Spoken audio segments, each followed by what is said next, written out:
weekend of delirium was topped off yesterday in Los Angeles. 8th inning, Houston leading 3-2. Steve Garvey at first, nobody out. Ron Cey parks one into the left field pavilion to bring the Dodgers from behind.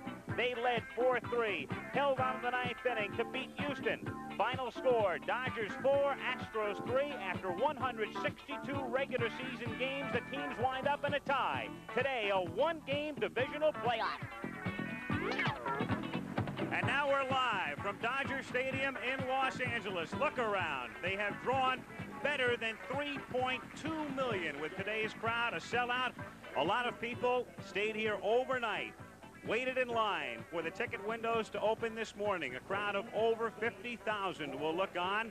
It's all at stake today in a one-game divisional playoff, the first since the National and American Leagues were split into divisions in 1969. There was one American League playoff in '78, Yankees-Boston, and today from Dodger Stadium, the Astros and the Los Angeles Dodgers in the first ever in the National League. That's the way they finished, each with a mark of 92 and 70. The Dodgers won the season series 10 games to 8, and in the last 6 meetings between these two teams in Los Angeles, the Dodgers won all 6, including 3 this weekend. Before the leagues split into divisions, there were 4 playoffs. Look at the graphic, and it's interesting to note the Dodgers were involved in all of them, losing to the Cardinals in 1946. Then, of course, the Bobby Thompson home run in the '51 playoff as the Dodgers lost to the Giants. They beat Milwaukee in 2 straight in '59 and lost in 3 to San Francisco in 1962. And this ABC Sports exclusive is being brought to you by Chevrolet and your Chevy dealer with Chevette, Monza, Citation, and the new Monte Carlo. Chevy's up ahead for 1981. By Pepsi-Cola and your local Pepsi-Cola bottler who invites you to catch that Pepsi spirit. And by Shell Fire and Ice Motor Oil, formulated to save gas. This is the only place to be today. Welcome back to Dodger Stadium, everybody. I'm Al Michaels. And when you think about it, you go back to the 1st of March. The Astros start spring training in Cocoa, Florida. The Dodgers start in Vero Beach, Florida. The season opens in April. They go 6 months, 162 games, wind up in a tie. And the tiebreaker, 1 game, which you might think is a bit of a capricious solution to a dilemma, but certainly it should provide for the highest of drama today. We should tell you at the outset, yesterday's hero, Ron Cey, you might recall, fouled a pitch off his foot just prior to hitting a home run. The foot swelled up. Ron Cey is not in the starting lineup today. Mickey Hatcher will replace him. Cey is, however, available for pinch hitting duty. In a one-game playoff, of course, the paramount situation would be the pitchers. On the mound will be Joe Niekro for Houston. He's seeking his 20th win of the season. Dave Goltz, the high-priced free agent, will work for the Dodgers. He has had a spotty year. And so with Bob Uecker working with me today, Ueck, you would have to figure that on paper anyway, the Astros would have the best of it on the mound. Well, I would have to agree with you, Al, but if there's going to be heat on any one person today, and I'm sure there's going to be heat on both these ball clubs, one person that I would have to single out is the catcher Alan Ashby for the Houston Astros with Phil Niekro, a knuckleballer, and he'll throw 70 to 75% knuckleballs with Dodger runners on base. It's going to be tough for Ashby if they run. Dodger runners in scoring position at third mainly. He's got to stay with Niekro's bread and butter pitch, and that's the knuckleball. He's got a good fastball and a slider to go along with it. 19 wins for the year, as Al just told you. He's 0-1, 7-9 lifetime against the Dodgers. On the other hand, Dave Goltz, 7-10 for the year, 0-2 against Houston. So all for the marbles. If it's anything like yesterday, Al, I don't know if I can take it. One of the most exciting events that I've seen. It's been an incredible weekend series. Ferguson's homer winning it on Friday. Garvey's homer was the difference on Saturday. Cey's homer, the difference yesterday. Today, the National League West title at stake, the Astros and the Dodgers. Money. Get 'em.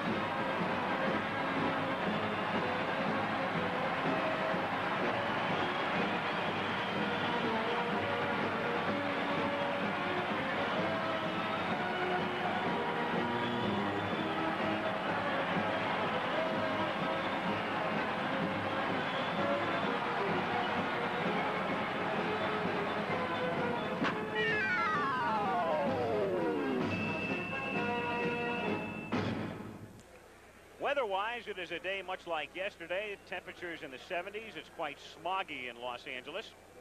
Very comfortable, though.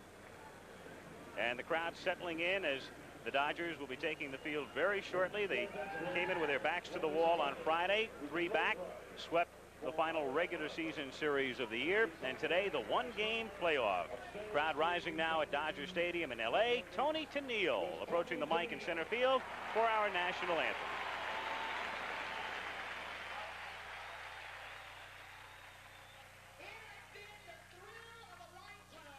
Part of the great crowds here at Dodger Stadium the past 3 days. So I would like to ask all of you, the great baseball fans, to sing with me and sing with all of your heart our national anthem.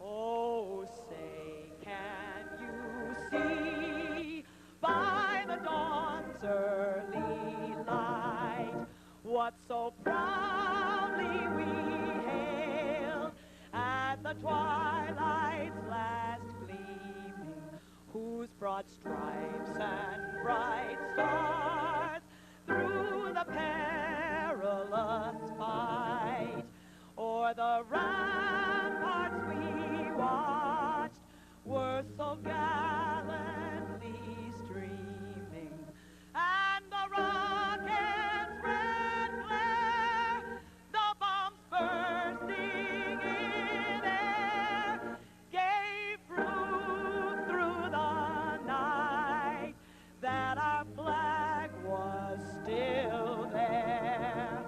Oh, say does that star-spangled banner yet wave o'er the land of the free and the home of the brave?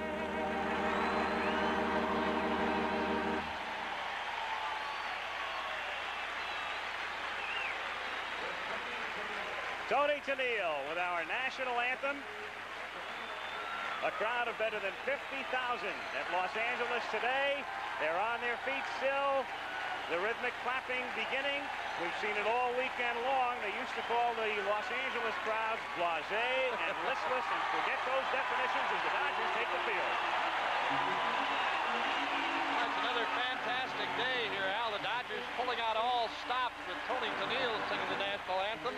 He's an all-time Dodger favorite and probably the biggest fan here in Los Angeles. I'm surprised Tommy Lasorda didn't have Frank Sinatra out there along with her. He's got them all going today. The Dodgers hopeful of returning here for Game 3 of the playoffs on Friday. Steve Garvey, as we look around defensively, is at first base. Garvey again playing in every game this season. Davey Lopes with that pinched nerve in his neck, special brace under his shirt. At second base, the Dodgers shortstop is Darryl Thomas. He's been filling in since Bill Russell was injured in early September. And in third, as we told you, Ron Cey not in the lineup, available to pinch hit, so Mickey Hatcher gets the start to complete the Dodger infield. In the outfield for Los Angeles, there is Dusty Baker doing some house cleaning in left. A lot of people think he has been the most valuable Dodger this season. In center field, where Pedro Guerrero has been holding fourth, they go today with Rick Monday. Guerrero's had a lot of problems with the sun the last 2 days, so the veteran Monday in the lineup in center. And around in right is Jay Johnstone, who made a scintillating play yesterday in the 9th inning as he dove into the seats to catch a foul fly. Back of the plate, the Dodgers down the stretch have been going with that man, Joe Ferguson, the veteran. And on the mound, Dave Goltz. In a sense, a chance to atone for, as you can see, not a very good season. 7-10, 4.29 ERA, though he has pitched decently of late, even though he has been the victim of non-support. There are further numbers for Goltz on the season, and a man that you saw quite a bit of when he pitched for the Minnesota Twins. Well, he's basically a sinker slider ball type pitcher, Al. If I had to talk about a #1 pitch for Dave Goltz, it would have to be a sinker. He's lost his last 3 decisions, had 1 no decision over his last 4 starts. But as you alluded to a moment ago, he has pitched well. He's 0-2 against Houston this year. Ken Force beat him by a score of 4-2. As you look at the Astros batting order, Poole, Cabell, Morgan, Cruz, Cedeno, Howe, Ashby, Reynolds, and Joe Niekro. The same lineup as manager Bill Verdon put on the field yesterday. I'm going to say, Al, Goltz' second start against Houston, a 7-4 loss. So here we go. One game for the title. Terry Poole to lead things off. The pitch and a strike. 0-1. Again, we have Doug Harvey back of the plate. He umpired there yesterday. Nick Colosi at first. Paul Runge is at second. Jerry Dale is at third. Low. 1-1. Al, I think a pretty good tribute to Doug Harvey. Normally that umpiring crew would move around. He would be at third base today. But as we talked yesterday, one of the finest ball and strike umpires in baseball. Bouncing ball to the right side. Davey Lopes has to take a wicked hop. Can't find it. Now discovers it. And Terry Poole is aboard. That is something we have seen ever since Dodger Stadium opened. They resurfaced the infield this year, but you still have the wicked hop. So it should have been a routine out. Instead, Poole is aboard. There's a sinking fastball by Goltz, hit on the ground. Here's that tough hop for Lopes. That ball came up on him as he went down to grab it. Davey having trouble locating it. And an error is charged to Lopes. So the Astros have the leadoff batter on in the first inning. Terry Poole has good speed. Poole this season with 25 steals, and he's been caught 11 times. Enos Cabell had a terrible day yesterday as Goltz drives Poole back. Cabell struck out 3 times and made the error on Garvey, as Goltz means business this time, but Poole gets back. He made the error on Garvey's ground ball prior to the home run by Say.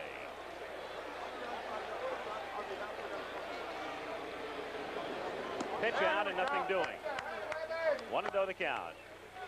The Astros, a team that scratches and claws its way to runs. They love to run.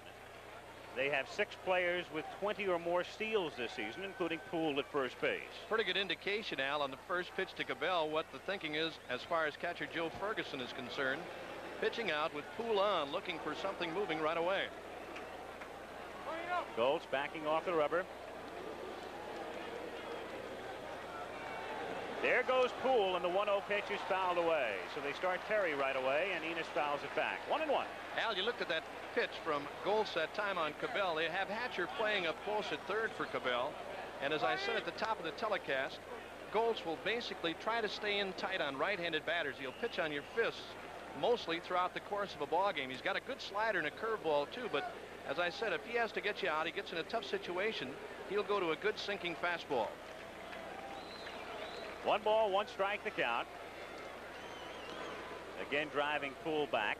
The winner of this game gets to fly to Philadelphia. The National League Championship Series opening there tomorrow night. We'll have it for you on ABC at 8 o'clock. Steve Carlton ready to work for Philadelphia, so the Phillies can relax a bit today. The winner of this one, a little champagne and then an all-night flight.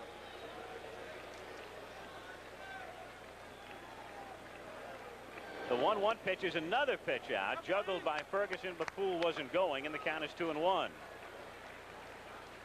Not a bad idea, Al, talking about pitch outs with Ferguson calling that pitch out from Goltz. Goltz has got good control. Normally a good control type pitcher, you can fall behind in the count to a hitter with a pitcher like Goltz, who you have confidence in that he can come back and throw a strike for you. Might see that throughout the course of the afternoon. Close at first. As Poole goes back in standing. Goltz, 31 years old, a native of Minnesota, still lives there. And again, it's close. So Goltz has gone over 5 times. A game with such importance as this normally goes along at a snail's pace, as did the game yesterday. So you can pretty much count on a game in excess of 3 hours. You know, it goes both ways too, Al. You're talking about the pitcher making throws to first base. It also holds true for a catcher.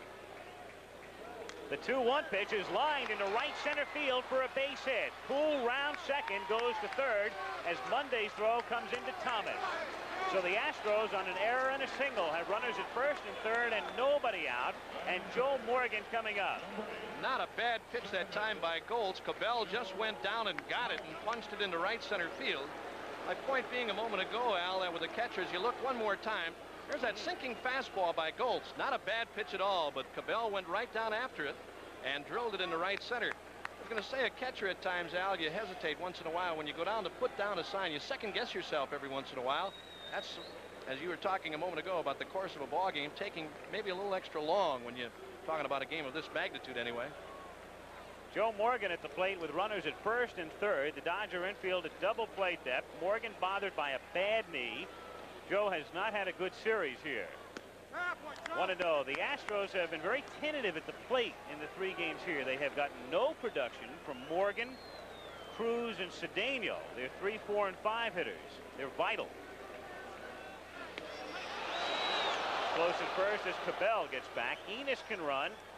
Cabell this season with 20 steals, but he's also been caught 12 times, which is not a very good ratio. 2-0 now on Morgan. There's Goltz twice upstairs with breaking balls to Joe Morgan. His bread and butter, Al, his number 1 is a sinking fastball. There's Bill Verdon talking with Billy before the game today, Al. Very relaxed. He really was. And matter of fact, the whole Houston ball club, they did not come on the field yesterday until about a half hour before the game. They took infield. Today they were out messing around, playing a little pepper. Runner at third, Terry Poole.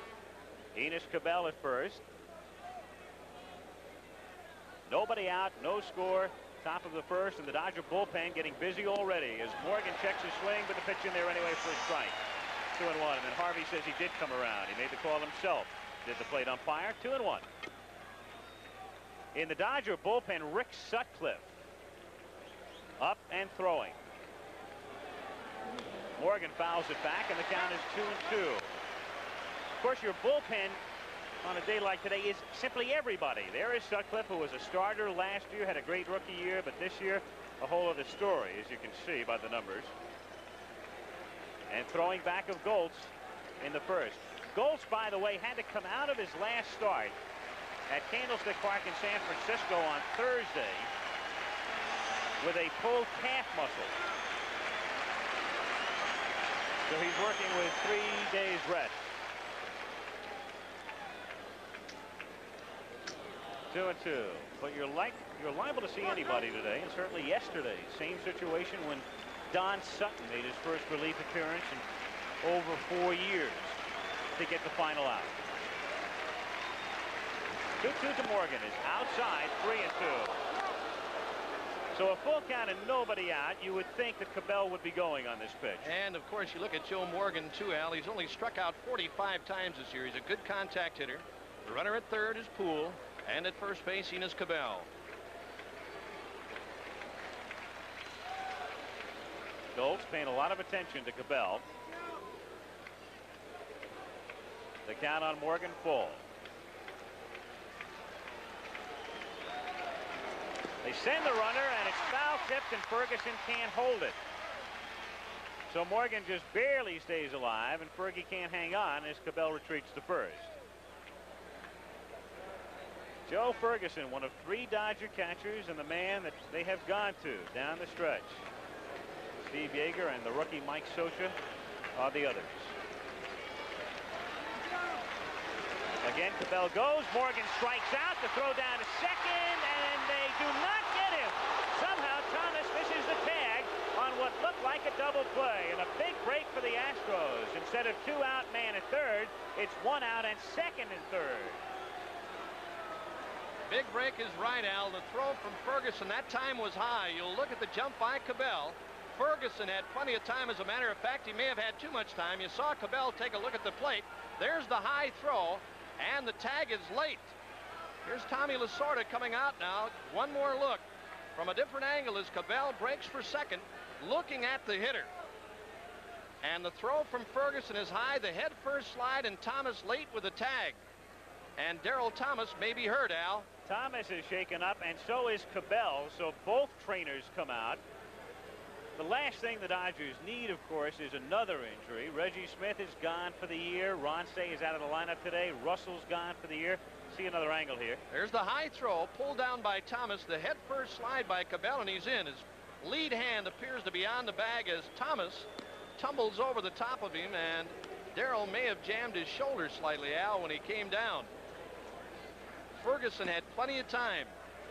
He has a much slower release, Al, than Steve Yeager, who is the best thrower of the 3 Dodger catchers.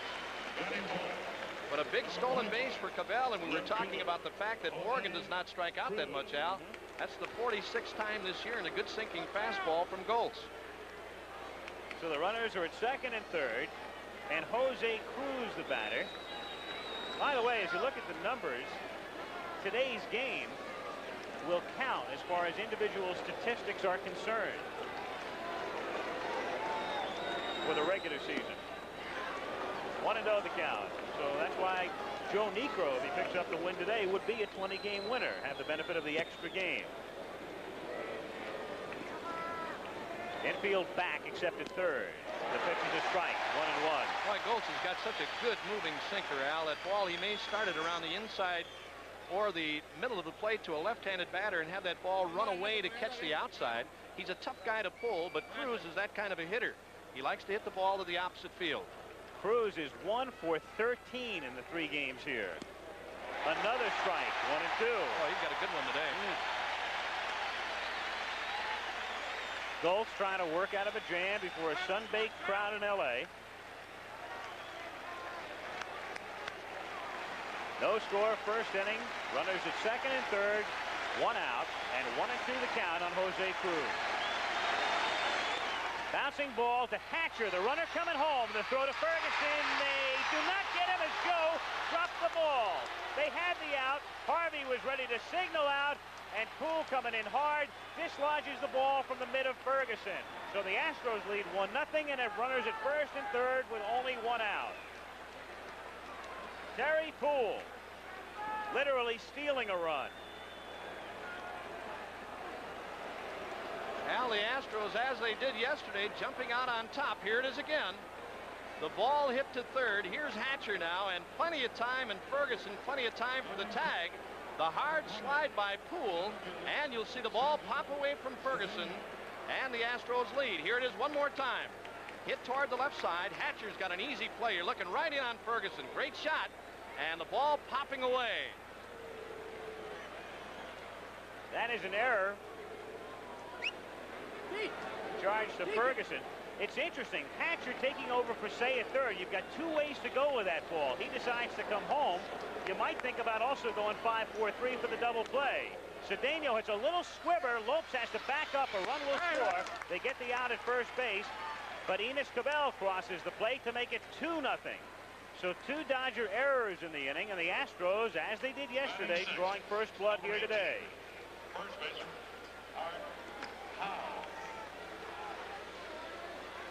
2-0 Houston in the top of the first inning with 2 out now. Cruz is at second base. And Art Howe, the batter. And the thing that led to 2 Dodger victories, Al, errors, one by Landistoi in the opener, and yesterday by Cabell, preceding the home run by Say, has cost the Dodgers a couple of runs here in the Houston first inning. Art Howe, dependable, the type of player that is steady and solid and versatile. 1-0 the count.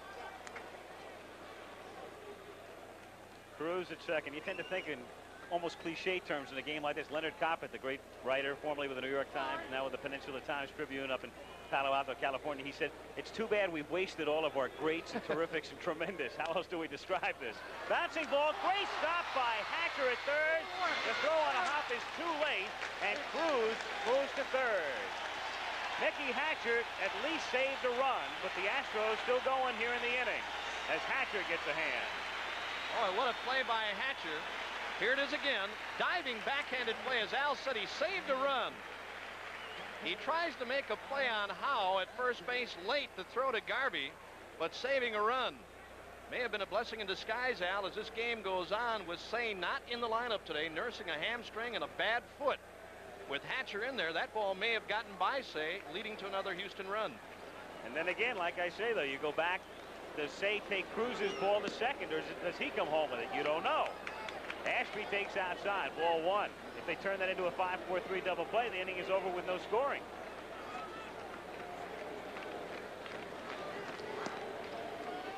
Two 2-0 the count. Here's the guy that's going to have his hands full today, too, Al. We talked about Alan Ashby at the top of the telecast handling Joe Niekro.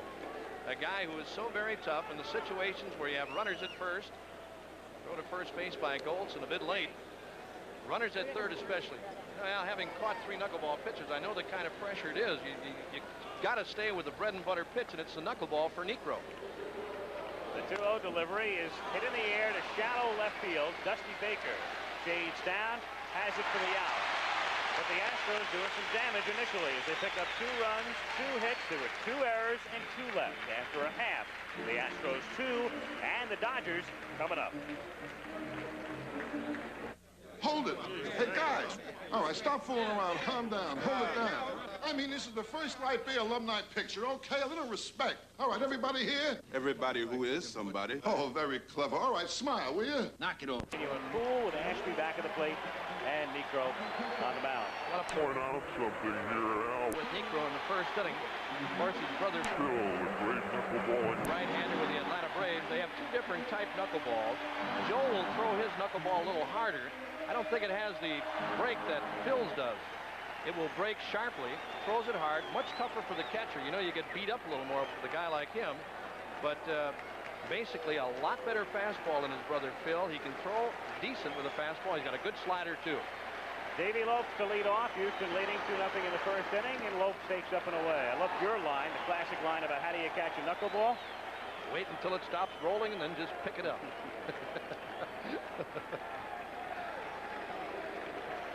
1-0 pitch to Lopes. Cabell over to first for the out. 1 away. So Enos Cabell taking care of the Dodger leadoff batter, and Jay Johnstone coming up, having a good year, batting .312 as they've been spotting Jay. So he made one of the outstanding catches yesterday in this series, and probably for Johnstone for the year when he went in the right field seats to grab a fly ball from the bat of Jeff Leonard late in the game. And Johnstone said he's sick and tired of the bad rap as being a bad outfielder taken out in the late innings for defensive purposes.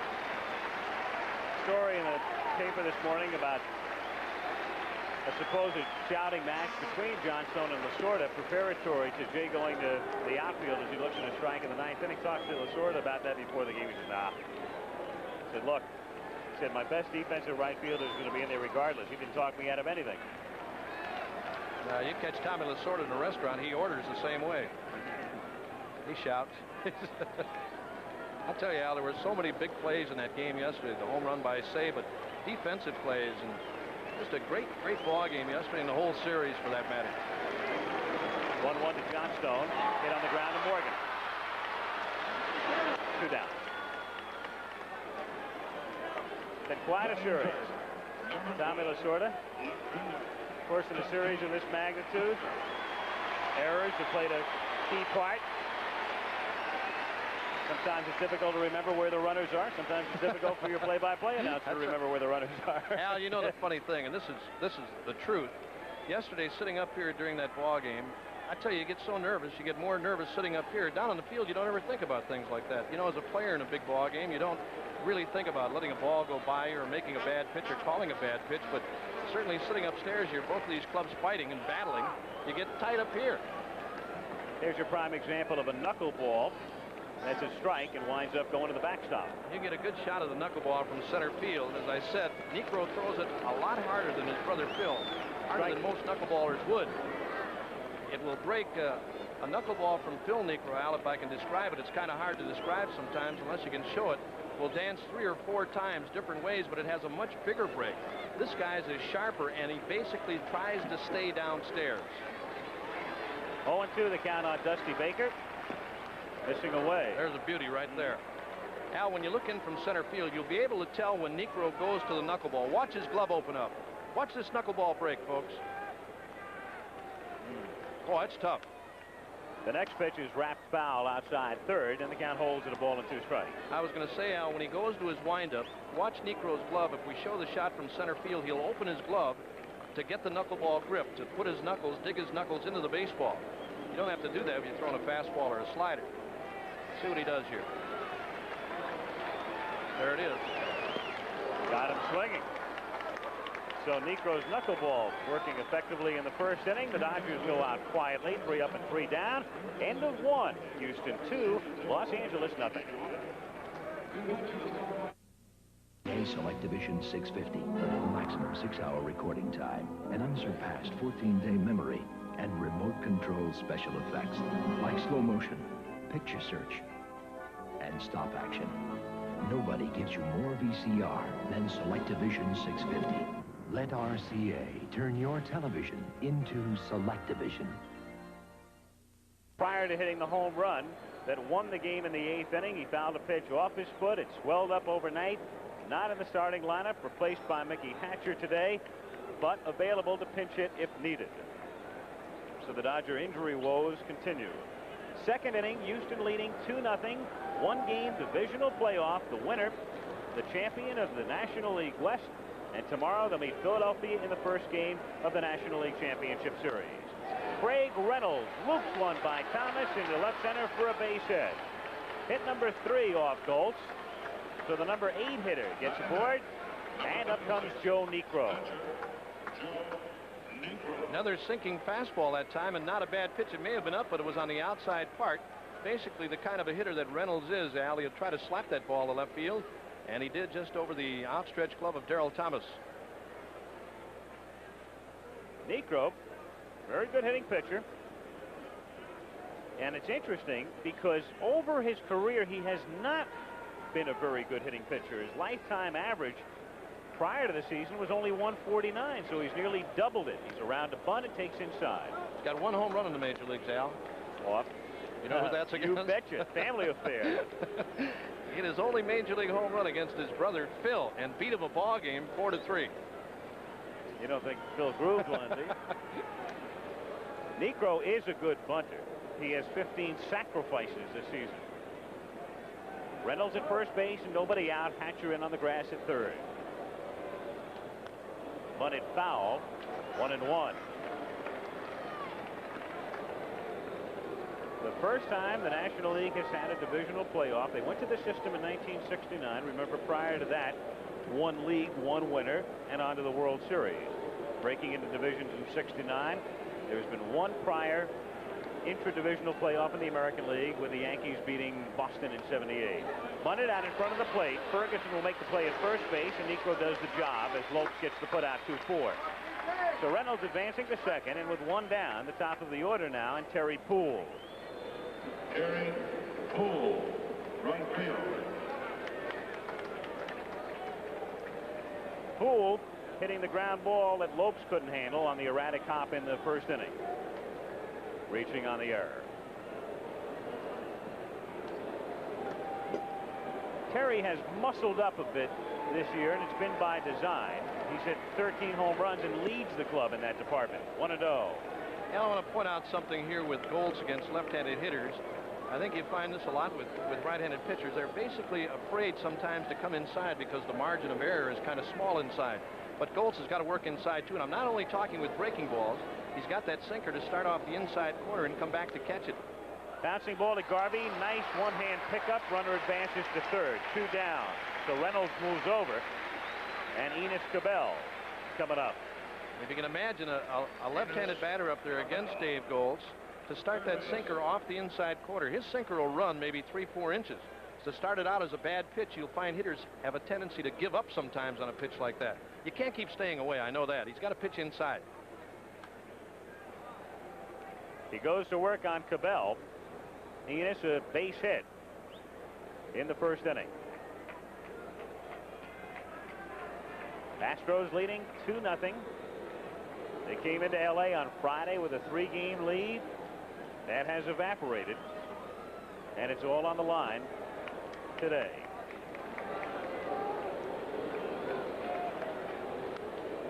Fouled away. 0-1. The Dodgers, of course, no stranger to the playoffs in the World Series. They were in the playoffs both in 1977 and 1978. Runner at third is Reynolds. The Astros, of course, have never been there. Houston, an expansion franchise, came into the league in 1962. They've been in a couple of races, as you see Morgan on deck. But the Astros have never finished first in this, their 19th season. 2 down, Reynolds at third. second inning. 2-0 Astros. 0-2 the count. You know, this game, Al, similar to yesterday at the start of the game, the crowd here in Dodger Stadium, very quiet, very low key, until the Dodgers finally erupted for a couple of runs, and then everything broke loose here. It has really fed on itself, the crowd and the players, because the players have responded, and they've all been quoted as saying the crowd has really made a difference. They're like a 10th man. And so a crowd that, as I said before, has normally been labeled listless and blasé, has all of a sudden become very wild over the weekend. 0-2 to Cabell. Got him swinging. So that gets them roaring again. No runs, 1 hit. They leave Reynolds at third. And after an inning and a half at Los Angeles, Astros 2, Dodgers nothing. Steve Garvey will lead off for the Dodgers as we go to the bottom of the second inning. Garvey 5 for 12 in this series, and the biggest of the 5 was this on Saturday. Nolan Ryan working, the score tied 1-1, and Garvey drilling it over the wall and left. That made it 2-1. Jerry Royce made that stand up. The Dodgers pulled to within 1 and got even yesterday. So Steve Garvey playing in his 835th consecutive game today and having another banner year. And good success, as you can see, against Niekro through his career.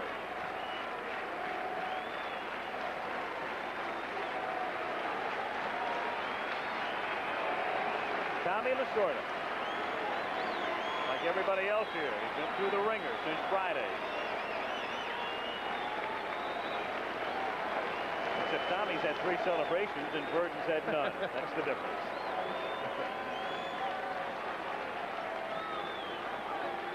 Joe Niekro, who set the side down 1-2-3, working bottom of the second. Houston leading 2-0 on 2 unearned runs.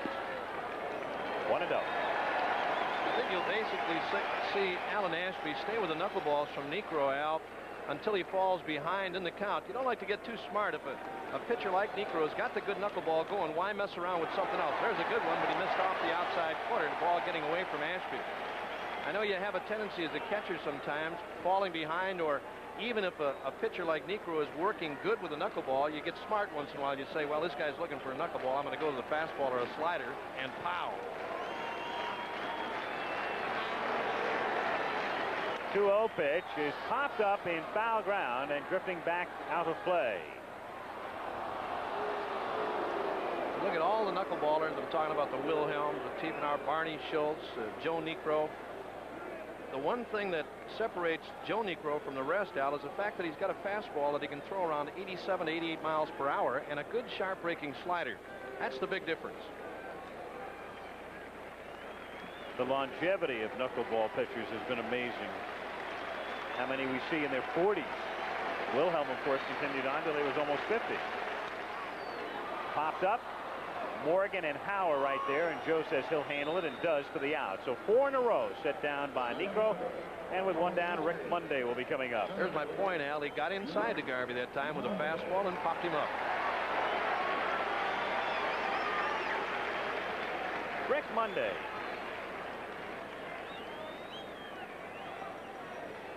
Playing center today. He's been playing right field in this series thus far with Guerrero in center.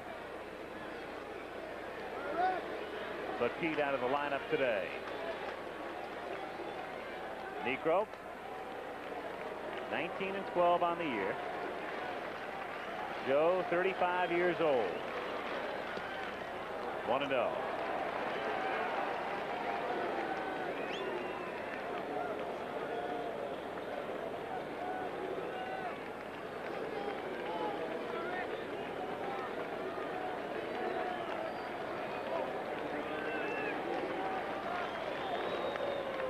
Out of play. 1-1.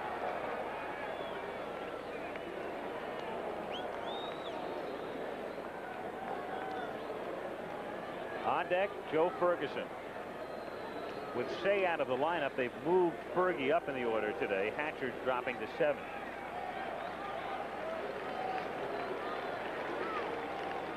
One and 2. Now, something I ought to point out here, we're talking about the knuckleball. Get a look at Alan Ashby. Take a look at the oversized glove that he's using to catch Niekro. That glove really helps, but at times it's a hindrance too. When you catch a ball in there, especially with a runner going, you lose it sometimes. You reach in to grab a ball with a runner going, you don't get it the first time. Line to right field, but right at Poole. 2 down.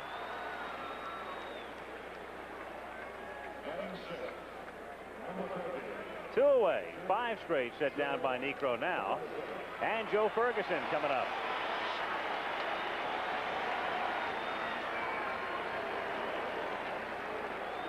Fergie with 9 homers and, of course, the one on Friday to win it.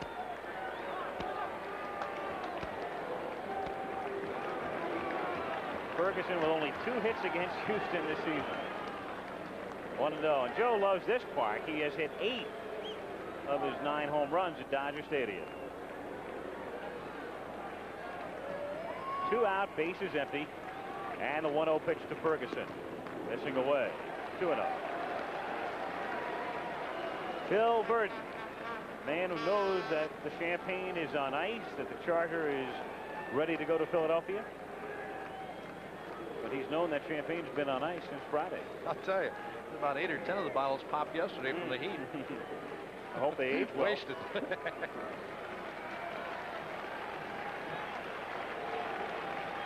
The 2-0 pitch. Did he check in time? They appeal. Get the strike from the first base umpire. Nick Colosi said he came around. 2-1. Colosi, veteran umpire. He and Harvey were both here yesterday. Jerry Crawford and Andy Olson were both here yesterday. But today we've got Runge at second, Dale at third.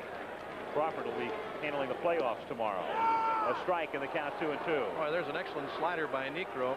It's bad enough you have to face a guy like him, Al, with a good knuckleball. Hitters have a tendency, you're sitting on a 2-0 pitch, you know he's going to come with a fastball. You may swing at a bad pitch, as Ferguson did on a check swing. The pitch before that then comes right back with a good slider. Grounded to the right side. Morgan over toward the middle to play it and throw him out. So 2 perfect innings for Joe Niekro. The Dodgers gone in order again, and we go to the 3rd at L.A. The Astros 2 and the Dodgers nothing. We played 2 innings at Dodger Stadium in Los Angeles. At stake today, 1-game divisional playoff, the National League West title. The Philadelphia Phillies relaxing at home. The winner of this one getting into Philadelphia, when you think about it, at about 4 o'clock Eastern time. Not the most pleasant of trips as far as that's concerned, but obviously each team would put up with it. Joe Morgan hitless in this series to lead off in the 3rd inning. Looks at a strike. Joe 0 for 12 to be followed by Cruz and Cedeno, the 3, 4, and 5 hitters. Morgan struck out in the 1st inning. Dave Goltz. And the 0-1 pitch. Fastball away. Basically trying to stay away from Morgan. Al with the sinking fastball.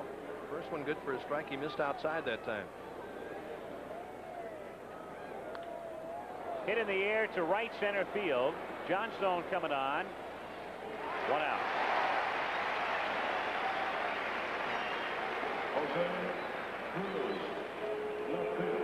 One away in the 3rd inning. Johnstone and Monday, no doubt, talking about the conditions in the outfield, which, of course, if you've seen day games from Dodger Stadium, we've talked about it time and again, how tough it is to play out there.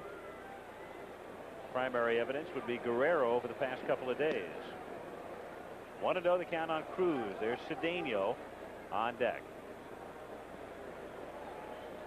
Cruz hit the grounder to Hatcher in the 1st inning. 2-0. Terry Poole scoring the run on the error by Ferguson on that play. The Dodgers committing 2 errors in the 1st, and both Astro runs were unearned. Fouled away. 2-1.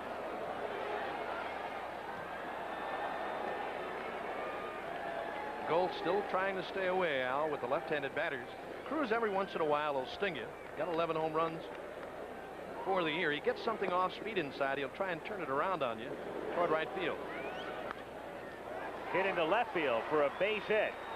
So Jose Cruz hit it right off the end of the bat and on the ground to the hole.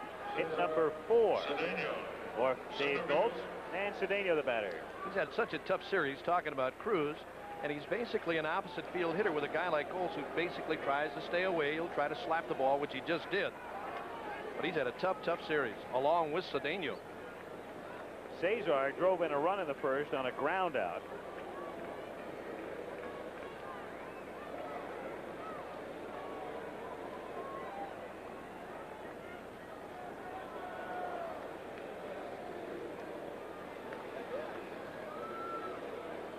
One away, Cruz at first. Cedeno will finish over 300 this season. It'll be the first time for Cesar since 1973. And right now, as play began today, he was tied with McBride for 4th in the league in hitting, but he's dropped a point, grounding out in the first inning, so he's down to 5th. Billy Buckner winning the batting title. Buckner of the Cubs wound up at 324. Runner goes, pitch out, Ferguson's throw down to Thomas, and they nail him. Dodgers guessing right, and Cruz is erased. Ferguson almost waited too long again, Al. He took a lot of time with a pitch out. The throw to Thomas covering was high, but still in time to get Cruz. Here's his jump now. A pitch out. And as I said, Ferguson almost took too much time. There's the throw and the tag put on by Thomas at second. Another angle, another look at Cruz. The high throw, Thomas has it, and the tag. 2 out, bases empty, and the 1-0 pitch is wrapped right back through the middle for a base hit. So Cedeno with a single, following Cruz getting thrown out at second. That's 5 hits off Goltz in 2 2/3 innings, and they've all been singles.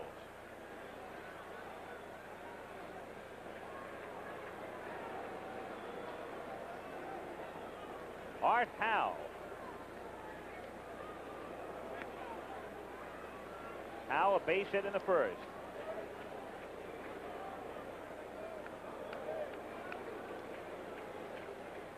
Cedeno at age 29, still with excellent speed, leads the team in steals with 47.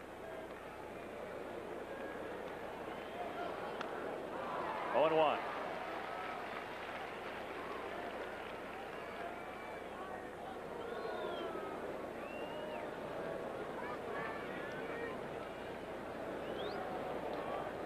Surprising stat for Art Howe. Al, he's one of the very, very low-key guys in the National League. You really have to pump him to get him to talk. We've talked about this before. He's a valuable piece of property for Houston. The right players tell you that. They like to have him in the lineup. Howe is a fellow who didn't play pro ball until he was 25 years old. Went to a Pirate tryout camp. Every time you talk to him before a game, Al, and we've done Houston 3 or 4 times this year, you talked to him about an interview. He said, "You kidding? You really want me?" He still doesn't believe. Really a nice guy. He was a computer programmer. That's what in he Pittsburgh. looks like. Very low-key, mild type guy. Went to a tryout camp, played briefly with the Pirates. Cedeno goes. The pitch is a strike. Ferguson's throw does not get him. Cesar got a good jump that time, and that's steal number 48. So the Astros playing their game. Cabell with a steal in the first. Cruz attempting a steal here in the third, and now Cedeno is successful. This is a breaking ball. Cedeno with a good jump, and Ferguson's throw late. The second stolen base in the game for Houston. There you see Davey Lopes taking that high throw. No play for Cedeno. Stolen base number 192 for Houston this year. 0-2 pitch. Low. 1-2.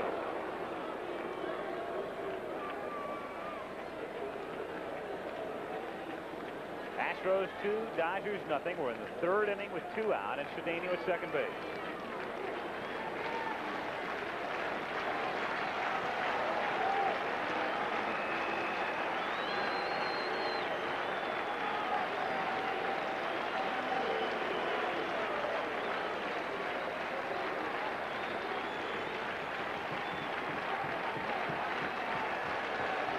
The 1-2 to Howe. Just missing. 2-2. Now the Astros needing a big 2-out base hit here to get the run. Cedeno from second. They did it yesterday with Terry Poole out with that big double driving in a run. but in the 9th yesterday with 2 on, runners at first and third. Couldn't make it. Bill Verdon. 2-2 on Howe. Broken bat foul. And so Howe will go over to get a new piece of wood as Cedeno retreats to second. That steal for Cesar was number 475 of his career. He is 6th on the National League all-time list from 1900 on. I'll tell you, the numbers have become amazing over the past few years in particular. We've now seen Lou Brock, of course, eclipsing the old mark held by Maury Wills, and then Ricky Henderson this season becoming the 3rd man to steal over 100 bases. First in the American League. Moreno came back close. In 1915. Yep. LaFleur came close. Ron stole 97 this year, and Omar stole 96. 2-2 pitch. Missing high, ball 3. Oh, Goltz looking at Harvey, an extra long stare. Ferguson tried to pull that ball down, too, Al. It was a breaking pitch that was upstairs. Got to look at it the other way, too, that Howe didn't lean into it. Hanging curve. Full count. On deck is Alan Ashby. 2 out in the 3rd. The 3-2 pitch is fouled away.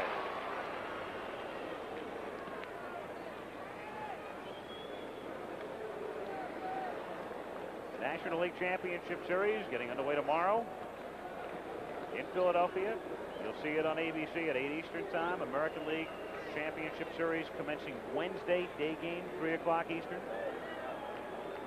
Game 2 National Wednesday night. Game 2 American Thursday night. The National League taking the day off Thursday. Cedeno, the runner at second, with 2 down in the 3rd. Houston leading 2-0. 3-2 pitch again. It's hit high in the air to deep left center field, and that one is gone.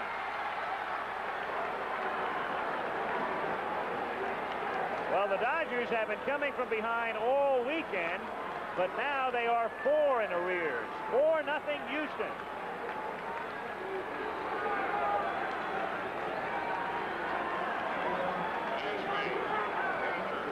The jubilant Astro dugout. That's a scene we haven't seen much Friday, Saturday, or Sunday, but it's 4-0 on Howe's 10th home run of the season. Al, I'm really surprised. I talked about this earlier, the fact that Goltz, his best pitch is a sinking fastball. That's a base hit for Ashby into center field. The Dodger bullpen inactive at the moment. Here it is again. This is a high breaking ball. Look at this hanger. That's a hanging slider, and Art Howe really nailed it. His 10th home run of the year to put Houston on top 4-0. But getting back to what I was saying a moment ago, his best pitch is a sinking type fastball. I can't believe a pitcher can get beat with a number 2 ball, and that's what it is for Goltz. There's Art Howe. He may get some postseason endorsements, but they won't be for shampoo. The 2nd home run hit by Houston in this park this year, Al. Terry Poole hit the other one in the very first meeting here. Rick Sutcliffe up again and throwing in the Dodger pen. He was throwing in the 1st. Ashby going back in standing up, and Pelosi hesitated on the call.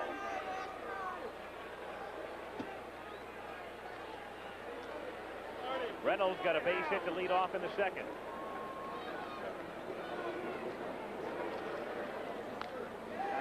Hit to right center field. Monday, a long way to go, and it's in the gap. Rick will cut the ball off.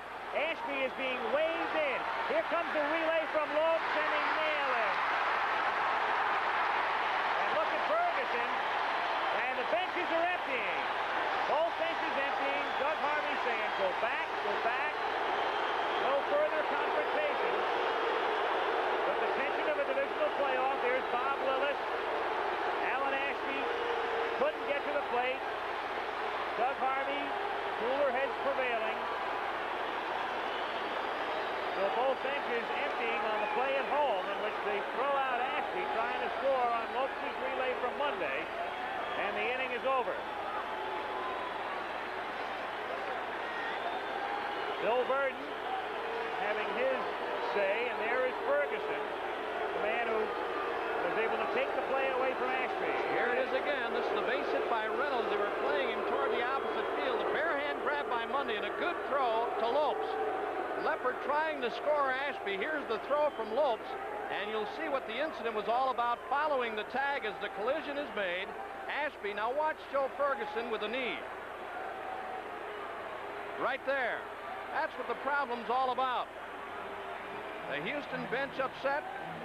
The first time in the series that any club has had a 4-run lead. Ferguson fired up. 2 runs, 5 hits in the inning. We played 2.5, but it's 4-0 Astros. Here's another look at that play, and a fine play by Mundy to cut that ball off with a bare-handed grab and a perfect throw to Lopes. Ashby trying to score. Perfect relay throw by Lopes to Ferguson, right on the button. Now watch the collision. Ashby trying to jar the ball loose. And, of course, both benches, you saw them empty, and here's why. Ferguson with a knee into the rib cage of Alan Ashby. And I don't know if Fergie was trying to fire this Dodger club up, but he may have just done the opposite, firing the Astro club up. They lead 4-0. If nothing else, he has fired the crowd up anyway. They responded between innings. All standing as you look at Joe Ferguson. Bottom of the 3rd inning and the bottom of the Dodger order as Mickey Hatcher leads things off. Well, everything's been Dodgers out in the first 3 games. Houston was leads. They lost them. They've got it today. Listen to that crowd again. As we mentioned yesterday, it's 9th inning emotion early. Outside. 1-0 the count on Hatcher. So now they're roaring on every pitch in the 3rd inning. But the Dodgers have to climb a pretty good-sized hill. Base hit into left field.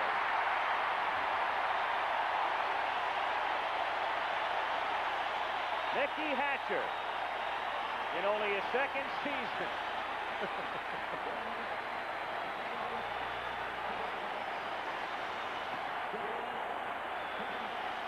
Al Niekro started him off with a knuckleball, then came with a high fastball, and Hatcher ripped it in the left field, a base hit. Well, the string by Niekro, retiring 6 in a row, broken with a leadoff single by Hatcher. Darryl Thomas is the batter. Rudy Law has come out on deck. So Goltz is done. Sutcliffe is in the bullpen for L.A. There's Law, who'll bat for the pitcher next. Thomas takes inside, ball 1. 1-0. Al, you remember we talked earlier about the fact that Niekro, with a knuckleball, it's his number 1. That's his bread and butter. The fastball, the slider are secondary. He's got to stay with his number 1. He really does. He's got to pitch with it. He's got the 4-0 lead, and Ashby's got to make him throw it until you really get behind. If he wants to go 3-0, or if he's going to go 3-0, then come with a fastball, fine. But up until that time, you got to stay with the number 1. 1-0 the count. The crowd roaring in the 3rd. Houston leading 4-0. The 1-0 pitch to Thomas is wrapped into right center field. That's a base hit. Hatcher on his way to 3rd as Cedeno gets it back in.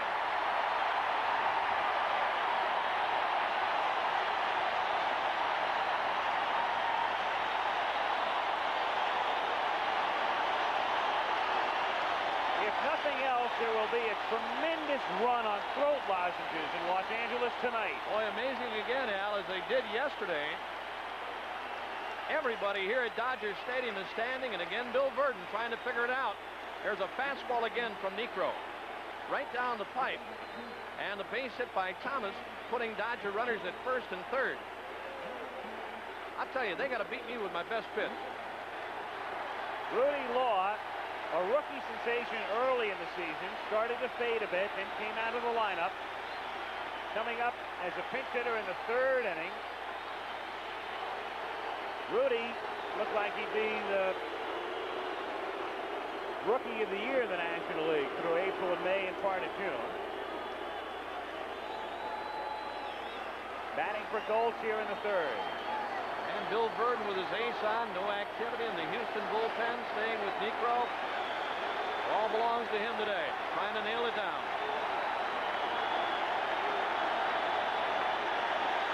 Astro infield, double play depth. They've got a fair-sized cushion. There you see the positioning of Reynolds and Morgan. Nobody out into third. Law hits it in the air to left field. Hatcher is tagging. Cruz is there. Makes the catch, and Hatcher will stay at third as Cabell cuts the throw off, and Thomas remains at first. So medium deep left field, and with nobody out, Danny Ozark holding Mickey Hatcher at third. One gun. And a perfect throw that time by Cruz. They would have had a play on Hatcher. That time Niekro came with a knuckleball, Al. He started him off, and I talked earlier about Ashby having the heat on him just in this type of a situation where you've got to stay with it and hope you grab it, hope you hang on. Davey Lopes bounced out in the first inning. Wearing a specially created brace. Pinched nerve in his neck. He's had back trouble this year. He spent time on the disabled list. Came on a bit in the second half. Lopes did not have a good first half. Nonetheless, he was a leading vote getter for the All-Star game. Now, Ashby wants to go to the mound. It's incredible the effect a crowd can have. You think back the '77 playoffs. I've never seen anything like it in Philadelphia when the fans were going wild early in a game. Dodgers, Phillies, and literally hooted Bert Hooton off the mound. That's right. It happens many times, Al. Players say it doesn't bother them. I don't believe it. Either way, offensively or defensively. One out. Runners at first and third. Niekro driving Thomas back. You remember yesterday after the game, Al, we talked about that play where Howe didn't cut off the throw from right field, allowing Manny Mota to go to second. Obviously didn't hear the catcher hollering to cut it off because of the huge crowd. Lopes hits it to left field, just about the same spot. Hatcher tags again and holds again. So we have a replay right there. Law and Lopes hitting fly balls to just about the same spot, and the runners are still at first and third with two down now. And again, Cruz taking that ball hit by Lopes on the run with his momentum carrying him toward the plate. Got off a perfect throw, cut off by Cabell. But again, they would have had a play on Hatcher, Al. Jose coming in this time as he was back further for Lopes. He was playing in just about that spot. Didn't have to move very far for the fly ball by the left-hand batting Law. Jay Johnstone grounded out in the first inning. Hatcher at third and Thomas at first. Two down, bottom of the third, 4-0 Astros.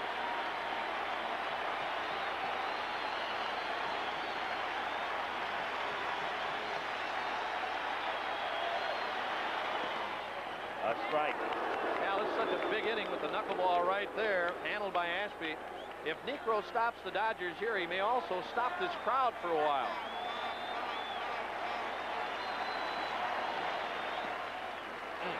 One and one. Oh, I know. I'll tell you, they're tough, Al. They really are. I can't emphasize how tough it is in a situation like this. The pressure and the heat that's on Ashby, but he's going right with it. He's staying right with the knuckleball. He's got to. Foul straight back in the count 1-2. Let me ask you, would a pitcher with a man at third, even though you really don't know where the knuckleball is going, might you think about trying to place it a little bit higher? The thing that Niekro tries to do, Al, with his knuckleball, Joe, that is, in opposition to Phil Niekro, Phil just lets it go. I think some knuckleball pitchers can direct the knuckleball to hit the outside or inside corner. Niekro tries to keep it basically low, and it's a lot easier for the catcher to handle. 1-2 pitch is popped up in foul ground. Enos Cabell charging over, having trouble with the sun, and makes the catch. He almost overran it and spikes it. Enos Cabell had a long way to go. He was charging. He was looking up into the sun, and he's able to catch it in the webbing of his glove. I don't think Ashby ever saw it. There's the grab by Cabell. As Al said, he almost overran it, but reaches back to make the play. End of 3, 4-0 Houston. To the special K pitch. Uh-oh. Determine the champion, Houston leading 4-0 as we go to the top of the 4th inning.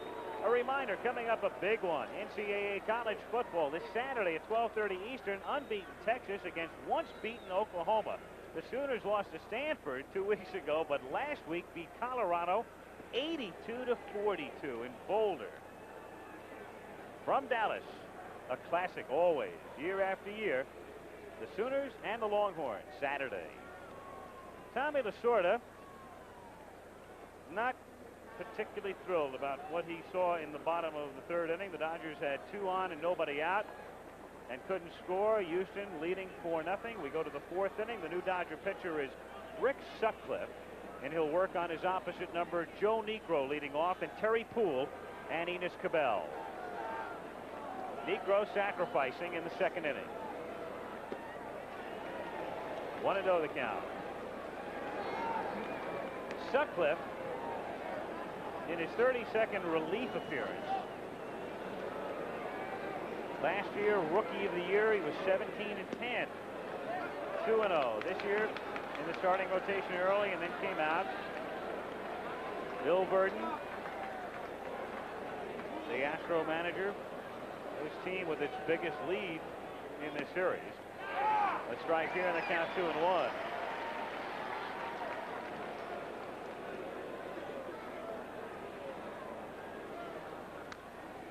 Popped up, foul ground, and back at first. Garvey coming over, starting to run out of room, and does. Back in about 3 rows. 2 balls and 2 strikes to count.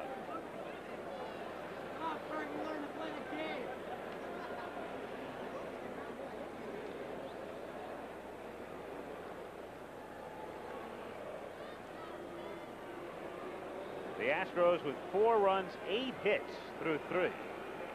Dodgers no runs, 2 hits, and 2 errors, both in the first inning, leading to 2 runs. Grounded to Hatcher. Mickey waits for it and then guns him down.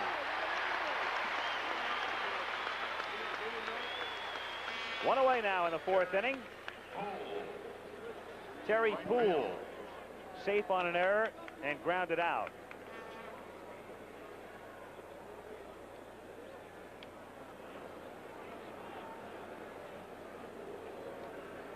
Well, one of the errors, Al, back in that Dodger first inning. Committed to, led to a couple of Houston runs.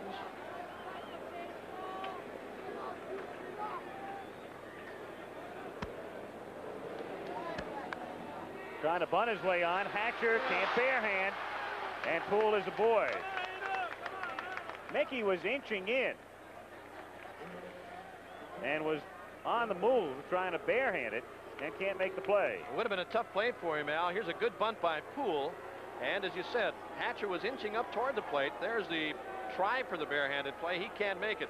The lines here at Dodger Stadium, Al, slope in toward the mound. Any ball that's bunted down each line, it's not going to go foul. We've seen it happen a couple of times yesterday where balls that were hit on the line had to be played because they were not going to go foul. Normally a ball that's hit or bunted right along the chalk line would roll into foul territory, but not so here in Dodger Stadium. By design, too. Yes, sir. Enos Cabell, 1 for 2.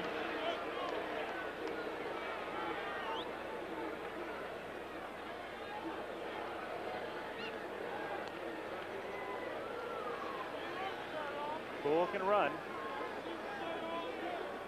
25 steals for Terry.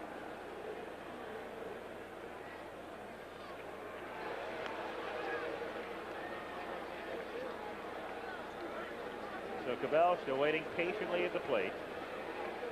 1 away in the top of the fourth inning.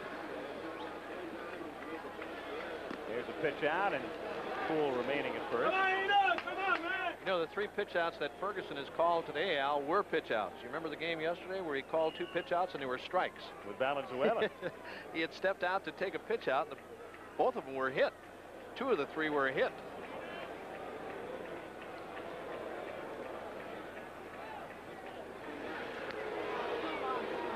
Four times now, Sutcliffe going over to Garvey. Al, you know, each time that pitcher makes a throw to first base, you have your infield set. He's in his stretch. The infielders are all poised to take a ground ball if it's hit at him. Now you got to stand up again as the pitcher makes his throw. It's aggravating to an infielder as well as a hitter at the plate. You see Cabell stepping out. You stand in there. You got yourself all set to go, and the pitcher goes to first base. That's the one thing that the Astros do to you. 1-0 the count. Poole is really not getting that big a lead, Al, because he's getting back with a foot tag. You get that big lead, you go back head first or with a slide when you really extend your lead off the bag. He goes. A pitch out again to throw down a second, and they don't get him. So not only do they pitch out, they fail to get him, and now the count goes to 2-0. Thomas disputing the call with Paul Runge. Again, you hate to be repetitious, Al, but Ferguson takes so much time getting rid of the ball. He takes 2 steps. There's the break by Poole, and watch the high throw again. High throw, and the tag by Thomas. He's there. Another angle. This is from behind home plate. There's the high throw. Thomas with the tag, but he's late. Ferguson just takes too much time, Al. He winds up. He throws a lot on the ball. He has a lot of velocity, but he takes just that split second too long. That's 3 steals today for Houston. Fergie has thrown out 1. And it's 3-0 now on Enos Cabell with Joe Morgan waiting on deck.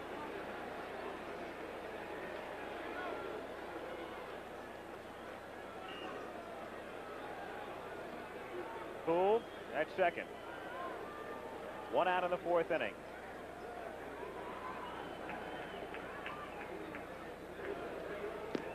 Got the green light. 3-1. They have swung at ball 4 too, Al. Pitch down low and away from him.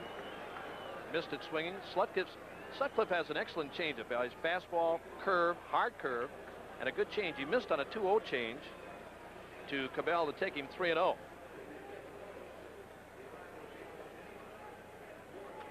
Three balls, 1 strike the count. Poole going. It's ball 4 and another steal.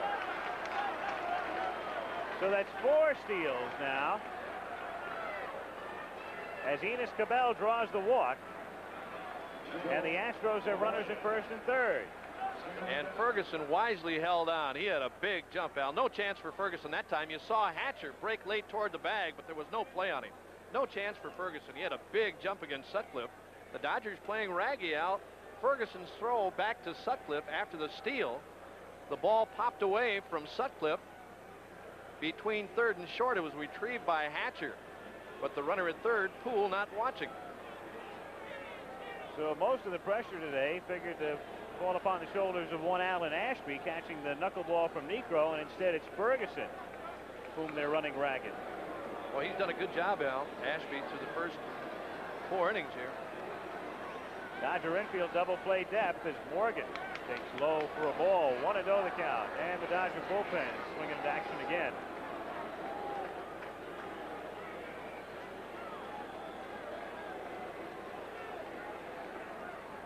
Joe Beckwith up in the pen.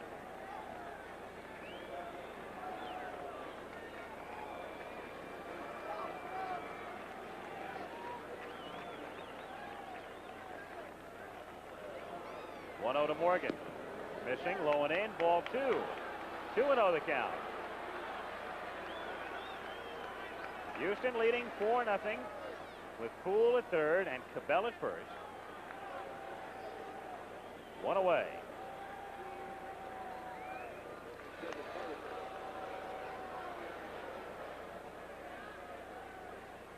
What's great for Houston about a 4-run lead, they can continue to play their game running. The Dodgers, it's a different story. You can't run when you're down by 4 necessarily. Well, some teams do. 3-0 the count. But it's risky when you're down 4-0 to take chances stealing. Well, that steal by Poole, he had such a great jump. There's the on-deck hitter. Cruz, Poole at third. He had such a big jump against Sutcliffe, and I think with this kind of a club, Al, I would think Burton would tell people like Poole who have good speed. Morgan missing a 3-0 pitch. If they have that kind of a lead, why not? To create things and make things happen. They've been beaten 3 times on home runs. It's gotten you this far. You've got to keep it Yes, up. sir. Got to go. Can't change the strategy late, so they're being very aggressive, stealing and swinging on 3-0 pitches. It's a play that you see quite a bit and hardly takes anybody out. Bluff to third and go back to first. Cabela's seen it 100 times. They work in spring training only because you get tired of doing them. 3-1 to Morgan. Is popped up in foul ground, coming straight back, and Fergie will run out of room. 3-2 now. You know, you run those plays so many times in spring training, Al. They do with the pitchers and the catchers early in the spring. Pitcher at first, pitcher at third. with a pitcher on the mound making that same move, the guy at first base will finally get picked off so you can end the day. Otherwise, they keep you out there until somebody gets picked off. There's Beckwith in the bullpen. I once saw a game in which the Giants tried to make that move. The throw went to first, went all the way into the right field corner, and 2 runs scored in Montreal. 3-2 the count. They send Cabell, and Morgan takes ball 4, and they're loaded. So a single and 2 walks, and Jose Cruz is coming up. Beckwith in the bullpen. As they're loaded up here. Poole at third. Cabell at second. And there's Morgan. We talked about Ashby, as you mentioned a moment ago, Al, with the heat on him today, the guy that might be doing the diving around and having a tough time. There's Tommy Lasorda coming out. This might be all for Sutcliffe, but it's Joe Ferguson. Fastball that time getting away from Sutcliffe, almost a wild pitch, and he had to make a backhanded play to stop it. Tommy Lasorda taking his time. If he's going to make a move, he's going to give Beckwith the benefit of some extra warm-up pitches. I don't know how much further he can go with Sutcliffe. He's not going to go much further at all. He's gone. He's walked 2, given up a base hit here, 2 stolen bases, and the Dodgers trailing 4-0. Bases loaded. So Joe Beckwith coming in relief of Sutcliffe. As we're in the 4th inning in L.A., Houston leading time. The Tampa Bay Bucks led by Doug Williams against the Chicago Bears and Walter Payton. On the West Coast, that's incredible follows Monday Night Football. Doing my career story. Did for 52 years. He's back again. Rick Sutcliffe, who had no success back on the Dodger bench. Beckwith into work to try to keep the Dodgers in the game. It's 4-0 Houston. Of course, we may be getting set up for just some more dramatics. Who knows? All weekend long, the Dodgers have been doing it. They trailed 3-0 yesterday. They have been pulling a Houdini act all weekend. And they'll have to pull another one today. Yes, sir. Beckwith, Al, another, you call him a power type pitcher, working 59+ innings with 40 strikeouts. ERA 1.98. 3-3 one-loss record. Jose Cruz goes down on a pitch up and in. 1-0. Jose would take 3 more of those. I know he would. Poole at third. Cabell at second. Morgan at first. Dodger infield looking for the double play, which is exactly what they need right here. This is where you want a comebacker on one hop right back to the mound. Hit to center field, deep enough to score a run if Monday can make the catch, and he does. A great catch. It'll score a run as Morgan retreats to first and Cabell gets back to second. So Houston leads 5-0, but Rick Monday, were it not for the catch, it might have been 7-0. Outstanding play by Monday. It just didn't look like he was going to be able to catch up to the ball, Al, and then that diving lunge, he grabbed it. You saw the ball momentarily, but he hung on. Here it is one more time. Fastball from Beckwith, and Cruz hits it into left center field. A long run now by Monday, and watch this diving grab, and the ball almost popped away from him. Almost. You see it right there. He hung on. A run scores. 5-0 Houston. Another angle. Fine play by Monday. The veteran. So 2 out in the inning. It's 5-0. And Cedeno at the plate. On the corner, 0-1. Cedeno 1 for 2. Come on, Cesar. Plant one of them palm trees out there.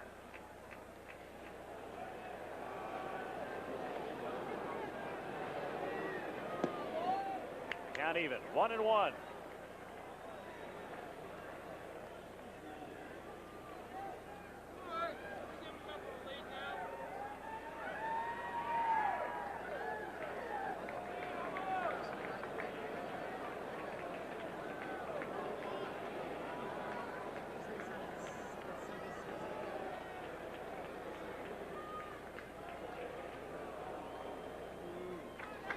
Dodger Stadium crowd, Al, really quiet.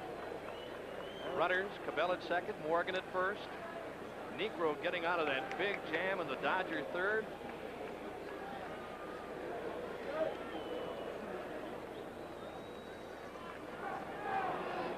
Beckwith ready with a 1-1 pitch.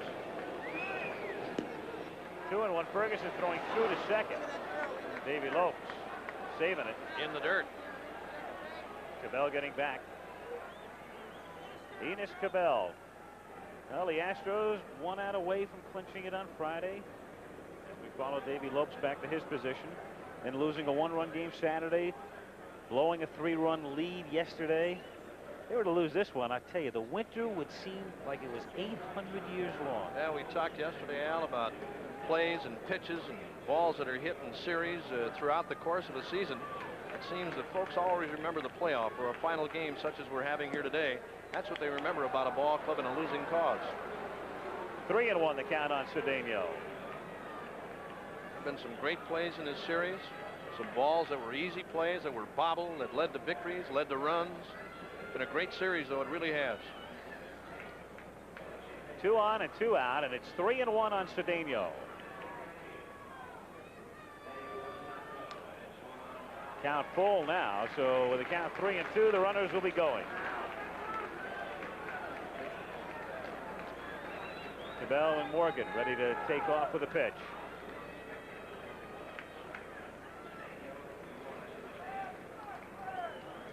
Houston leading 5-0 in the 4th inning.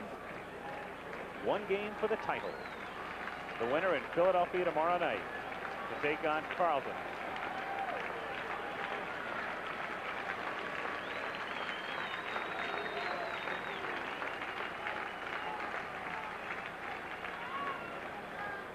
Tommy Lasorda. Very quiet in the early innings of all 3 games. And game 4 today. 3-2 pitch is inside, and Cedeno is on as they have reloaded the bases. So 3 walks in the inning. 2 by Sutcliffe, 1 here by Beckwith, and up comes Art Howe, who has singled and homered.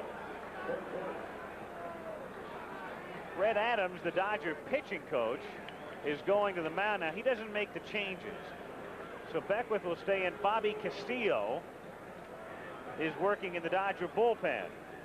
Castillo's been up, Al. He's been throwing since the inning started. There you see him. 5 straight wins for the Dodger right-hander. Beckwith, as did Sutcliffe, control problems. Walking Cedeno with 2 out to reload the bases, as Al told you. Only a fine play by Monday in left center field on that ball hit by Cruz has prevented a couple of more runs from scoring. 5-0 Houston. Red Adams going back to the dugout as Art Howe climbs in here.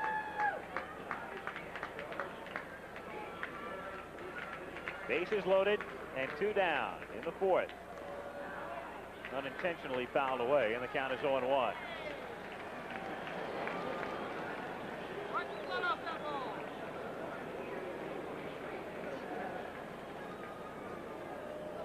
No expression change there. Billy looking the same, 5 up or 5 down. Broken bat, bouncer into center field for a base hit. Cabell and Morgan both score, and the Astros lead it 7-0.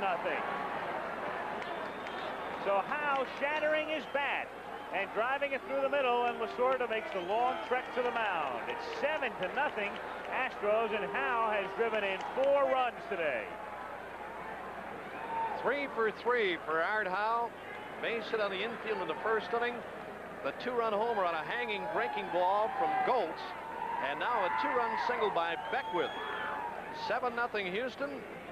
And Bobby Castillo will become the new Dodger pitcher. Joe Beckwith is gone. Goltz, Sutcliffe, and Beckwith. Bobby Castillo coming in from the Dodger pen to face Alan Ashby. In the 4th inning, the Astros leading the Dodgers 7-0. We'll be back in a minute. Al Michaels and Bob Uecker at Dodger Stadium in Los Angeles. Bobby Castillo, the 4th Dodger pitcher. He worked 4 innings in relief yesterday. He came on in the 2nd inning. On here in relief of Gold, Sutcliffe, and Beckwith. So the Houston Astros very much now in the driver's seat. The last 7 games between these two teams have been decided by 1 run. But today the Astros leading 7-0. A very somber Dodger bench right now. Well, you talked earlier, Al, about Tommy Lasorda or Verdon, for that matter, should the game get out of hand or be the kind of a ball game where they would use everybody. That's the way it's been for the Dodgers so far. They brought in Don Sutton yesterday to get the final out, who pitched on Friday. And today, Gold, Sutcliffe, Beckwith, and now Castillo. The 8th man in the inning to come up for Houston is Alan Ashby. The Astros have Cedeno at third and Howe at first with 2 down. Houston with 10 hits in 3 2/3 innings. And the Dodgers have made 2 errors. And they've also yielded a couple of walks. 1-0 the count.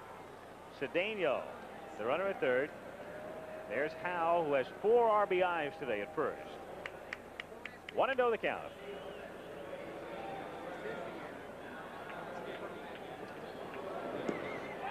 One and one. Been a good series for Ashby, 6 for 12.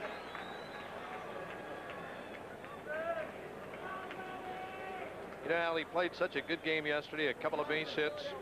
He knocked in a run. He made a big play when he threw out Thomas on a very close call at second base. He's really done a fine job. And I talked to him before the game. I said, the heat is on you. He said, that's the way it is every time with Necro. He said, you just go along with, you know, he said, many times the knuckleballs hit you all over the glove. He said, you keep calling them, you got to go with it. He said, I don't worry about it. 2-1 pitch is fouled back. 2-2. Then the play at home plate, also involving Ashby, where he was cut down on the throw from Lopes and takes a knee in the side from Ferguson. That got both benches on the field with no further damage being done. The only further damage being done has been done to the Dodgers. The Astros with 3 over in the inning and leading 7-0.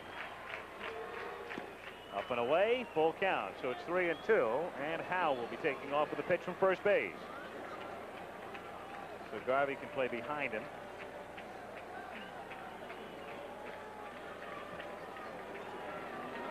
Three and two on Ashby.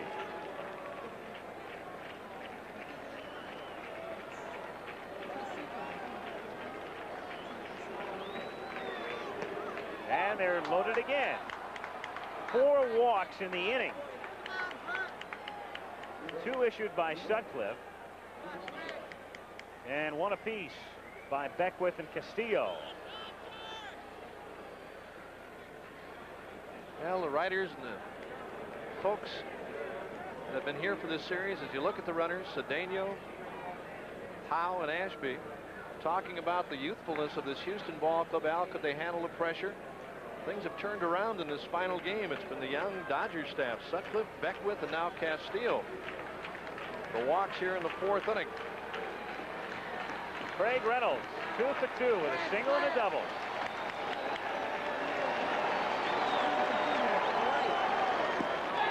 Facing a screwball, 0-1.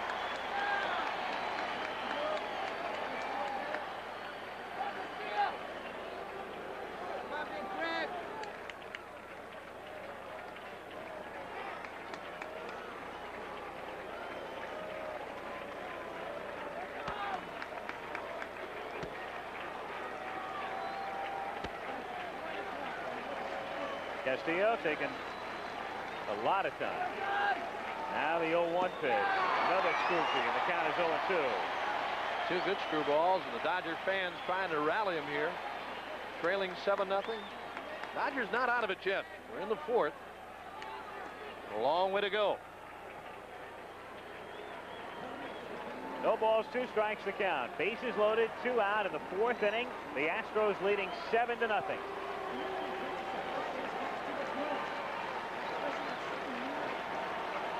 Don Stanhouse throwing now in the Dodger bullpen. Cedeno trying to coax a balk. And he strikes him out. Ferguson will have to throw to first to get the out. Put out goes to Garvey, and the inning is over, but an interminable one for the Dodgers. Houston gets 3 runs, 2 hits plus 4 walks. And after 3 1/2, 7-0 Astros. Shell, fire, and ice. Well, the crowd has certainly not given up hope. They respond. There they are. Most standing now as the Dodgers come to the plate. Still early in the game, but 7-0 Houston. Rafael Landeskog has taken over now at second base. Joe Morgan with the gimpy knee. And so Verdon can afford to remove Joe with a 7-run lead as we go to the 4th inning. The Dodgers with Baker, Garvey, and Monday facing Niekro, who retired the first 6 men he faced, gave up 2 singles to start the 3rd, and then worked out of a 1st and 3rd nobody out jam. Baker bothered by a hamstring, 1-13 in this series. Dusty struck out in the 1st.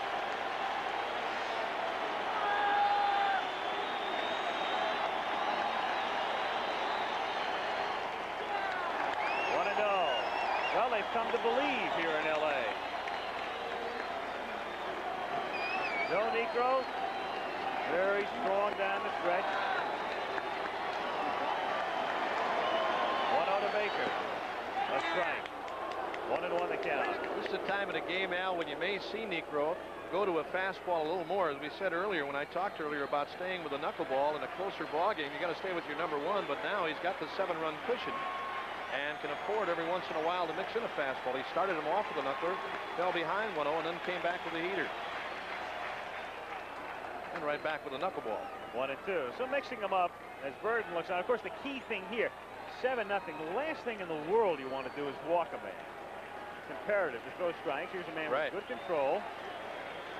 Throw over the plate. Due to the fact the Dodgers have come back in each game, Al, to win them. Being behind, but now big 7-run cushion. Bounces to 3rd. Cabell backs up. Wicked hop. Recovers. Throws to 1st. And it bounces by Howe. And bounces into the photographer's area. And so Baker will be given second base. Well, a runner on again against Niekro. But really a tough play for Cabell that time. That ball took a wicked hop. He's charged with an error. I thought they might score this a base hit, Al. They did. 1-1. Hit and error, both. Hit and an error. Okay, there it is. There it is. A wicked hop. Hitting Cabell up around the hip area. There's the error, the overthrow at first base. I looked up on the scoreboard and I saw error. I didn't see the hit flashed up. Very tough play. Of course, Cabell yesterday committing the error on Garvey's ball that, let's say, followed with a 2-run homer. 1 on, nobody out. Steve Garvey. I think you saw Doug Harvey motion to the public address announcer here, John Ramsey, the downward motion. People are throwing things on the field is what it amounts to, and they're throwing objects at, I think, Jose Cruz in particular, out in left. And so the announcement was made by John Ramsey about the missiles being hurled from the pavilion area and the seats down in the left field corner. Al, it's really bad, Al, when things like that happen. It's bad enough when you have to play in a stadium on the road, jam-packed as it has been here in Dodger Stadium for the last 4 days. You've got the lead 7-0, and then to have objects thrown at the outfielders, it's tough. It really is. There's no sense to it. The Dodgers had everything going their way in the first 3 games. They've been taking their whipping here this afternoon thus far. Very uncharacteristic, too, of Dodger Stadium, we might add, Al. Well, it used to be uncharacteristic. Then they got wild with Pete Rose when he played left for a while. That was a terrible scene. Now they're venting their wrath upon Cruz. You know, standing and applauding and trying to get your club going is fine, but throwing stuff, and you know, it's not only paper and stuff that they're throwing out there, it's metal objects. That's the problem. Baker at second now. Garvey at the plate. Steve 0 for 1. Garvey tries to bunt his way on and fouls it back. Cabell was playing deep, so Steve figures, look, we need base runners. I'll try to bunt my way aboard. As he did in yesterday's game with a bunt single for his 200th base hit. Houston leading 7-0. Nobody out. Bottom of the 4th inning. Baker at second.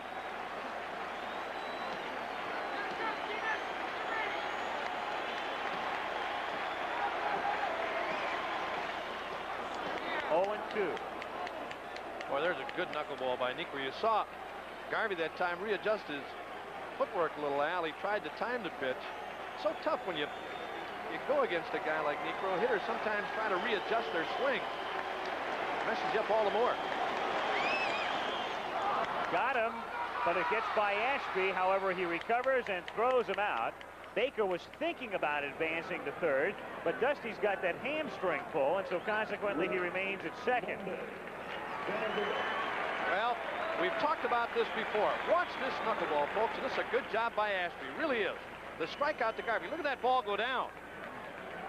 That ball may have almost gotten Ashby on the bare hand. They say, Al, when you catch the knuckleball, as you watch Ashby pick up and make the throw, retiring Garvey, a lot of catchers try to catch it palms up. You try to slap it down, which Ashby tried to do to keep it in front of him and make a play because it really busted on him. Good play. Rick Monday, flied out, second inning. Baker at second and 1 down, bottom of the 4th inning.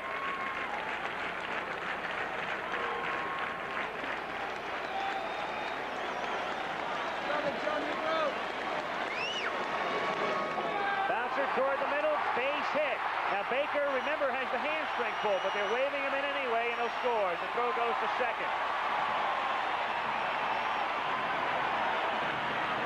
Rick Monday with a single to center. Interesting, Cedeno sort of played it casually, and as I watched Baker start to round third, he was hobbling a bit, and Ozark waited. And then when he saw the way Cedeno was playing the ball, he said, all right, come on. 7-0 lead, and here's the first Dodger run now. A knuckleball upstairs by Niekro. Bounced back over the middle, and as Al said, Cedeno in center, a rather leisurely stroll toward the ball. There you see it. And Baker hobbling as he scores. 7-1 game now. But you're right, Al. I thought Cedeno, although having problems again in left field now, Al. Again, objects being thrown out there by Cruz. Yeah. At Cruz. Bad. Oh, what can you say? I mean, it's too bad. Really is. Just a few. Every ballpark, I guess, has them. Think back to I guess the worst scene of all had to be Shea Stadium, what, 73? When Sparky Anderson pulled his Cincinnati team off the field. It's terrible. It really is. Brutal. Well, say what you want about fans and whatever. You know what the umpires are going to do now? They're going to pull the Astros off the field.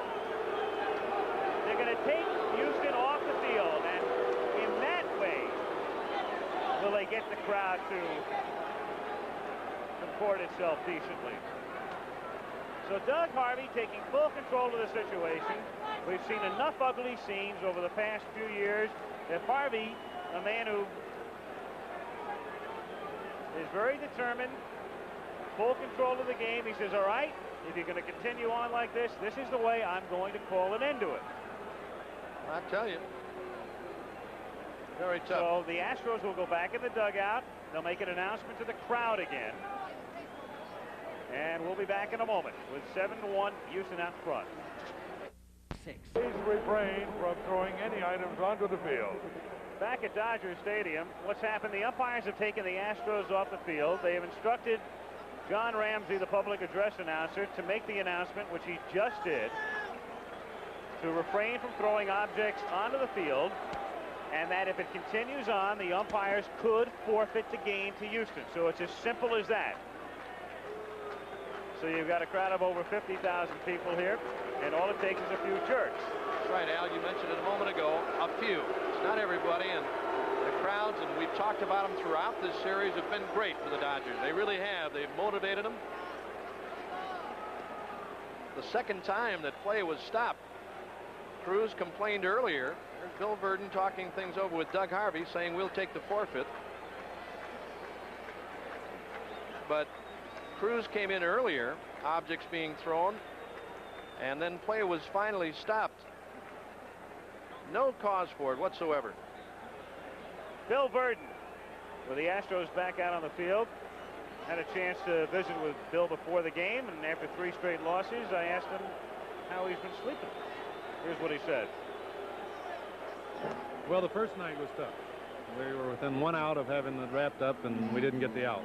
And I had a tough time getting any rest that night. Last 2 nights, you know, the games have gone against us to some extent. We've had our chances, haven't taken advantage of them. I just have to say that they've outplayed us a little bit in all 3 games. Bill Burden, manager of the Astros, with his team back out on the field. Houston leading 7-1. The Dodgers with Joe Ferguson at the plate, 1 out. Rick Monday, the runner at first. So play resuming now. Joe Niekro has given up 4 hits. 1-0 the count.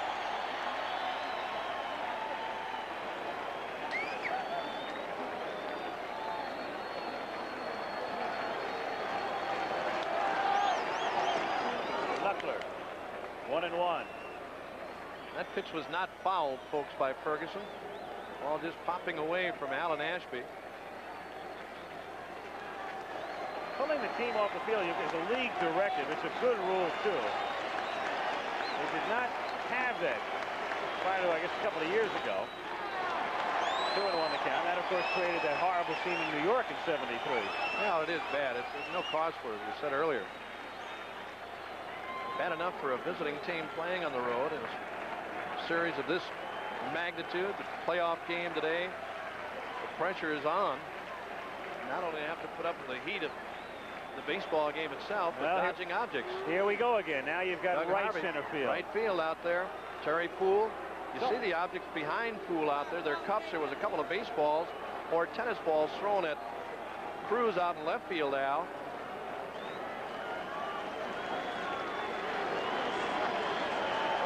What has to happen really in the bleachers, the fans have to police themselves. You've got to weed out the bumps. Fouled away in the count 2-2.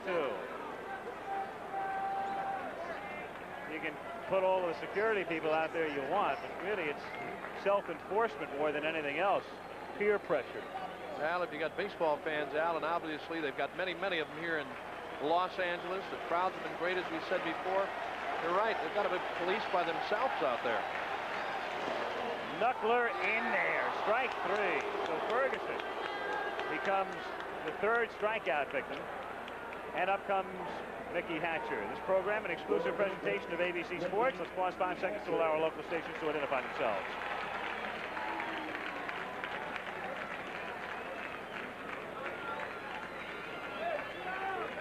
Mickey Hatcher, base hit in the 3rd inning. 2 down now. Monday at first base. Houston leading 7-1. 1-0 the count. I watched Niekro, Al. Every once in a while, he'll try to put a little extra on a knuckleball. Makes it that much tougher on Ashby. There was another one that really busted down and inside. Ashby hung on to it.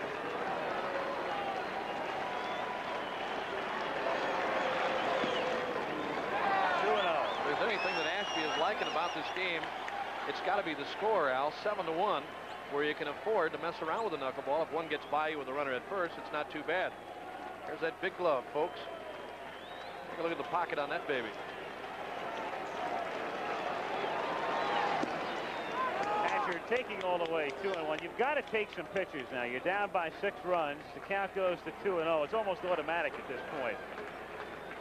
Got to get base runners. 2-1 the count.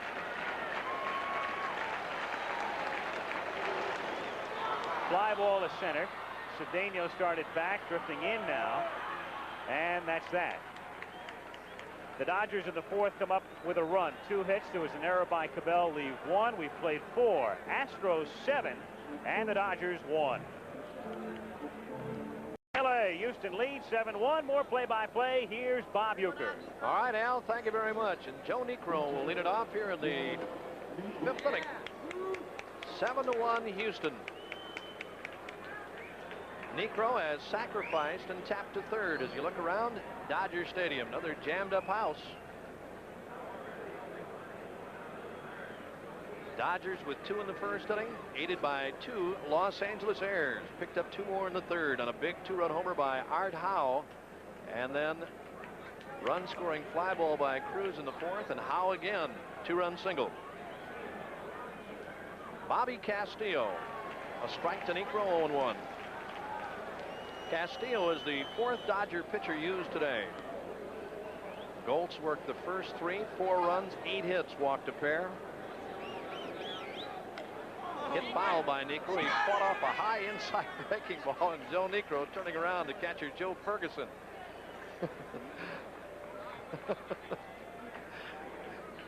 Niekro looking in the Houston dugout. High inside pitch, and he fouled it. Talked about that earlier. 14 seasons. The home run came off brother Phil. 1976, and he won that game 4-3. The 0-2. Low and away. Ball 1, strike 2. Sutcliffe worked a third today. 3 runs. Gave up a hit, walked a pair. Beck with the third. Got him looking.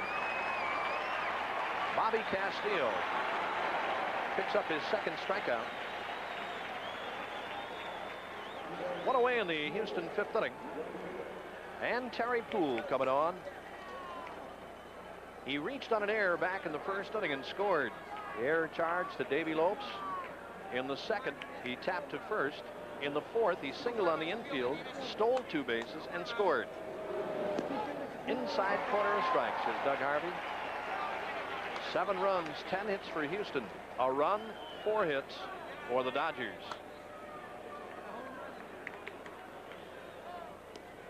And he missed inside. 1 ball and 1 strike to Poole.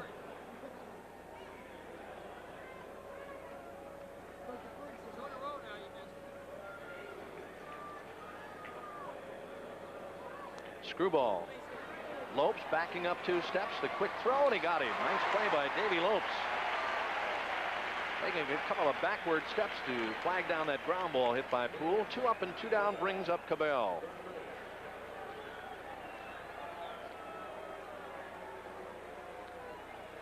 Cabell has scored twice today. A single, a stolen base, and a run scored back in the first. He struck out in the second, walked and scored in the 4th inning. Dodger pitchers in the 4th issued 4 walks.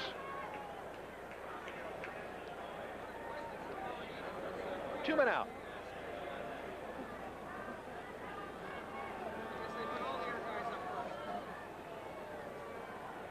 Yeah, you're looking on Joe Ferguson as Castillo shaking off a couple of times. There's a breaking ball. 1 strike to Cabell. Tommy Lasorda down by 6. One more look now at Bobby Castillo. Whip-like motion and a good screwball. That was a breaking ball that time that he turned over on Cabell. Ferguson wants it outside. Fastball just a bit low. 1-1. The Houston dugout.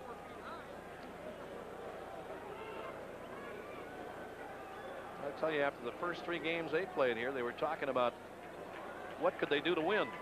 Leads in every game, only to lose by a run. Each time with a home run. Big Don Leppert, Astros third base coach. Ball 1 and strike 2. Be feeling good today. Up by 6 in the 5th.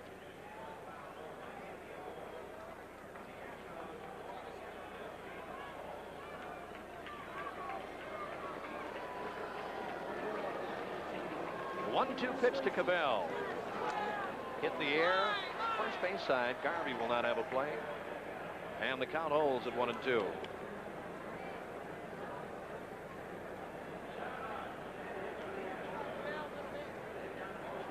Steve Garvey. Played in every game.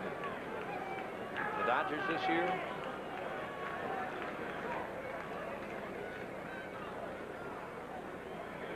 One-two pitch. Check swing, base hit. Going to be an extra base hit for Cabell on a low screwball in the second base. He'll have a double.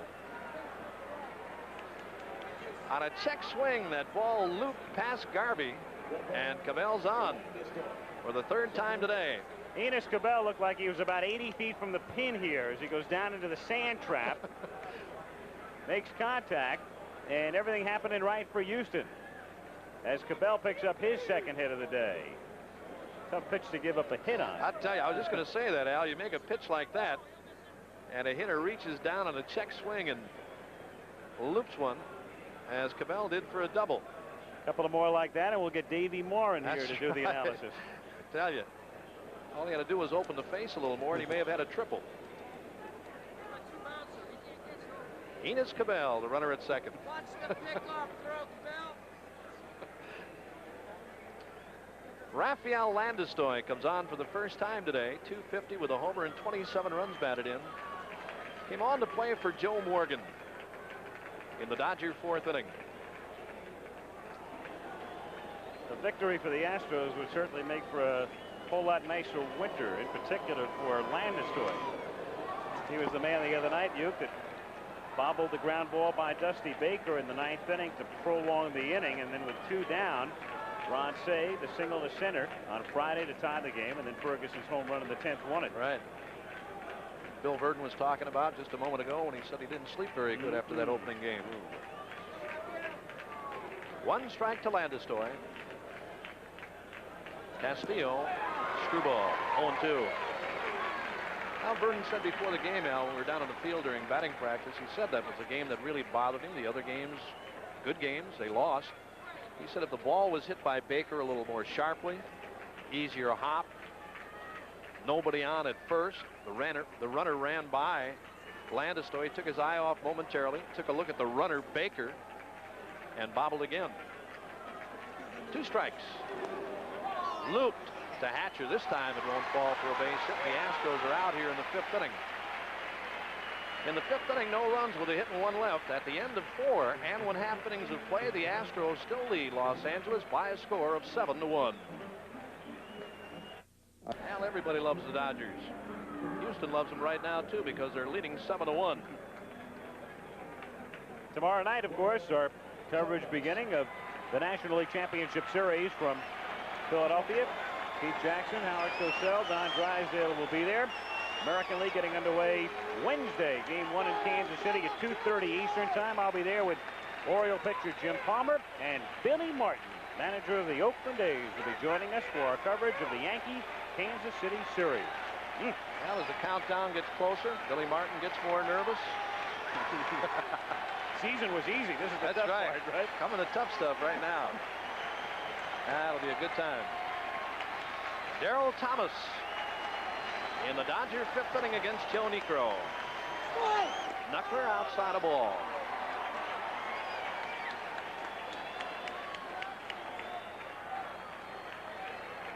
Vic Davalillo has come to the on-deck circle for the Dodgers.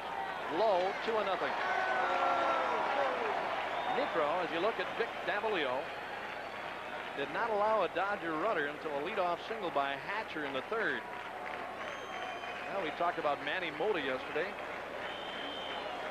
42 years old. Vic Davalillo today, outside, 3-0.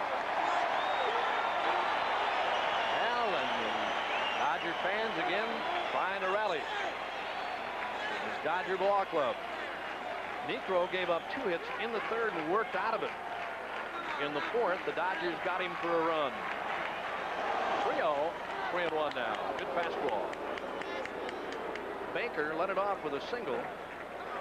Bad hop single off Cabell. Went to second on an error. Throwing error charge to Cabell, and then scored on a base hit by Monday. Darryl Thomas is on. That's the first walk given up by Niekro today, and Vic Davalillo will come on as a pinch hitter for pitcher Bobby Castillo.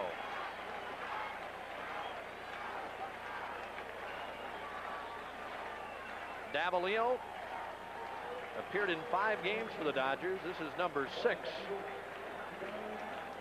Only been a bat 4 times with a base hit.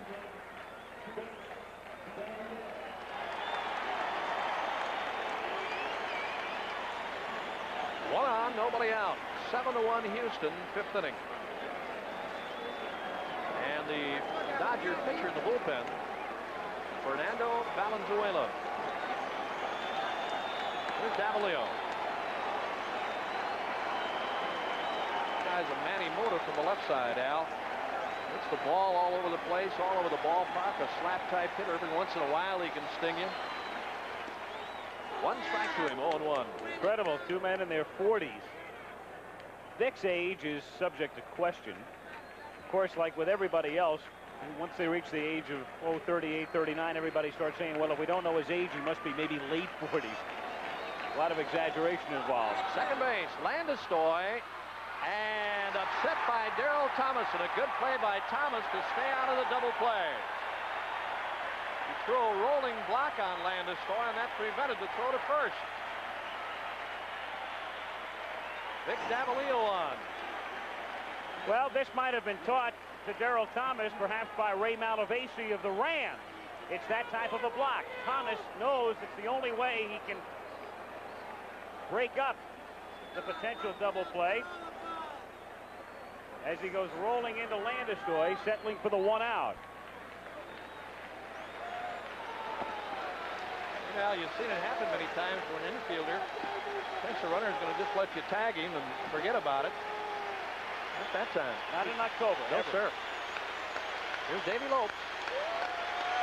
Knuckleball hit in the air to short center. Cedeno broke back, came on to make the play for the 2nd out. 2 away for Jay Johnstone. This telecast presented by authority of Major League Baseball and is intended solely for the private non-commercial use of our audience. Any publication, reproduction, retransmission, or other use of the pictures, descriptions, and accounts of this game without the express written consent of Major League Baseball is prohibited. Jay Johnstone 0 for 2. Bounce to second and foul to third. 2 outs. Dodger 5th. Niekro has only given up 4 base hits. Knuckler hit in the air to right field, but he hooked it foul. No go! 1 strike to Johnstone.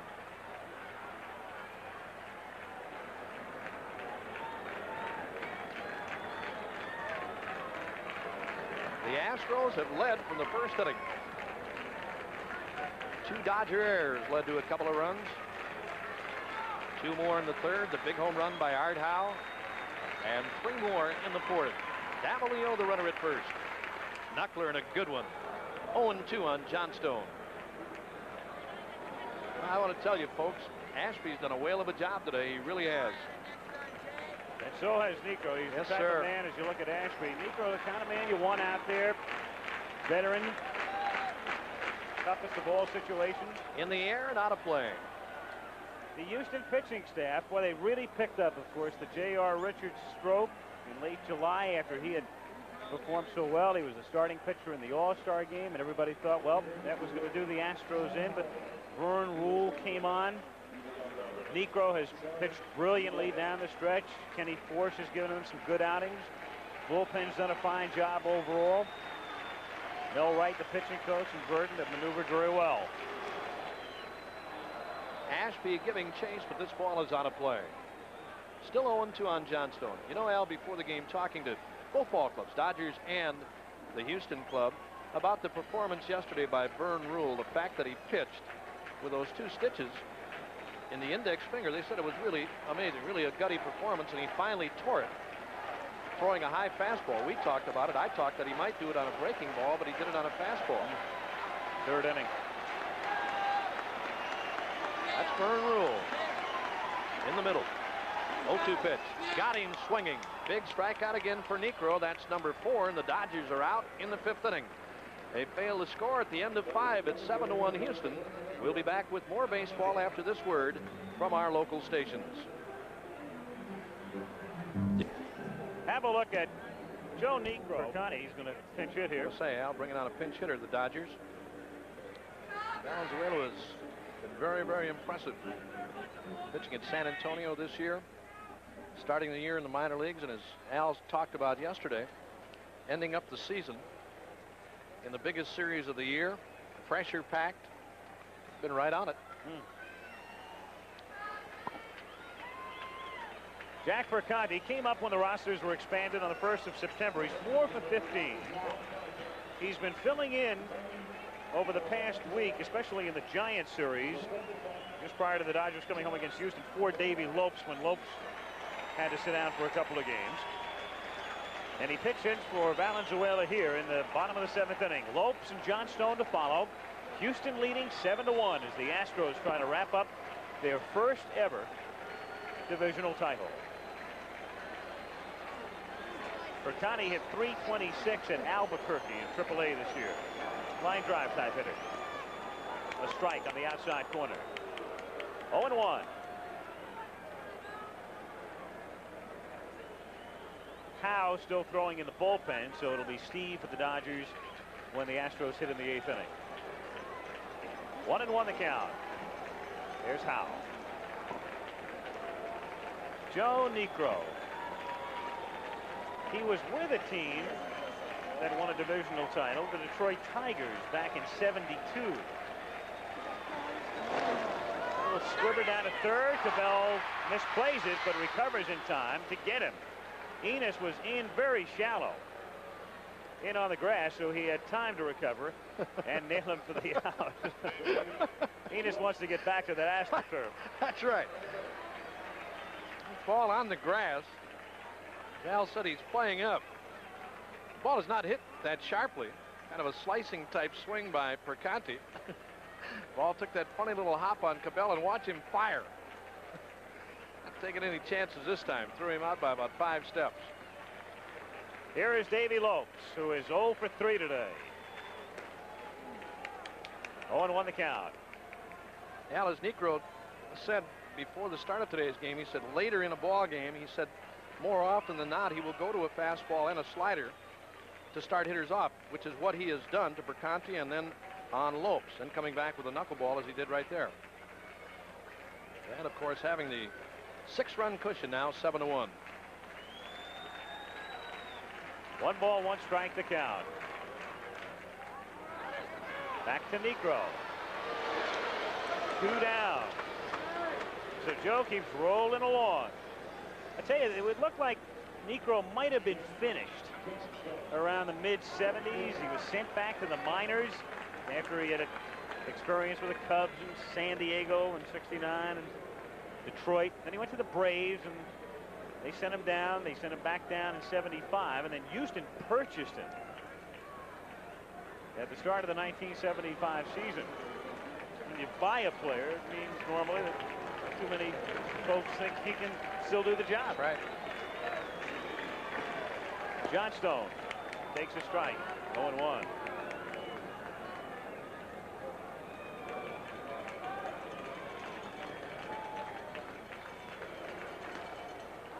Nice play by Niekro. Halfway to first, and the flip to Howe, and it's a 1-2-3 inning. So the Dodgers 6 outs away from elimination. We played 7. Astros ahead 7-1, and we'll be back at Dodger Stadium after this word from our local stations. Sunday on those amazing. Houston ahead 7-1. The Astros have led all the way. Out hit the Dodgers 12-5 as we go to the 8th inning. Remember tonight on That's Incredible, 8 Eastern time. Need a man who's been dead, they tell us, for 52 years. Visit a hotel that has more ghosts than guests. And then ABC's NFL Monday Night Football, Soldier Field in Chicago. Doug Williams leading the Tampa Bay Buccaneers against Walter Payton and the Chicago Bears. On the West Coast, That's Incredible follows Monday Night Football. What a week for sports on ABC. Playoffs beginning tomorrow. There is the new Dodger pitcher, Steve Howe. 6th man used by Tommy Lasorda today. And Jack Percanti, who hit for Valenzuela, stays in the game, hits 9th, plays 2nd. Davey Lopes comes out. Howe hits in Lopes' spot. Al Michaels and Bob Uecker in Los Angeles as we go to the 8th inning in the Western Division tiebreaker. It's been all Houston so far. Enos Cabell, 2 for 3 plus a walk. 1-0. And if the Dodgers should lose this game, Al, Houston winning, really vindication for Cabell, Landeskog. We talked earlier about that.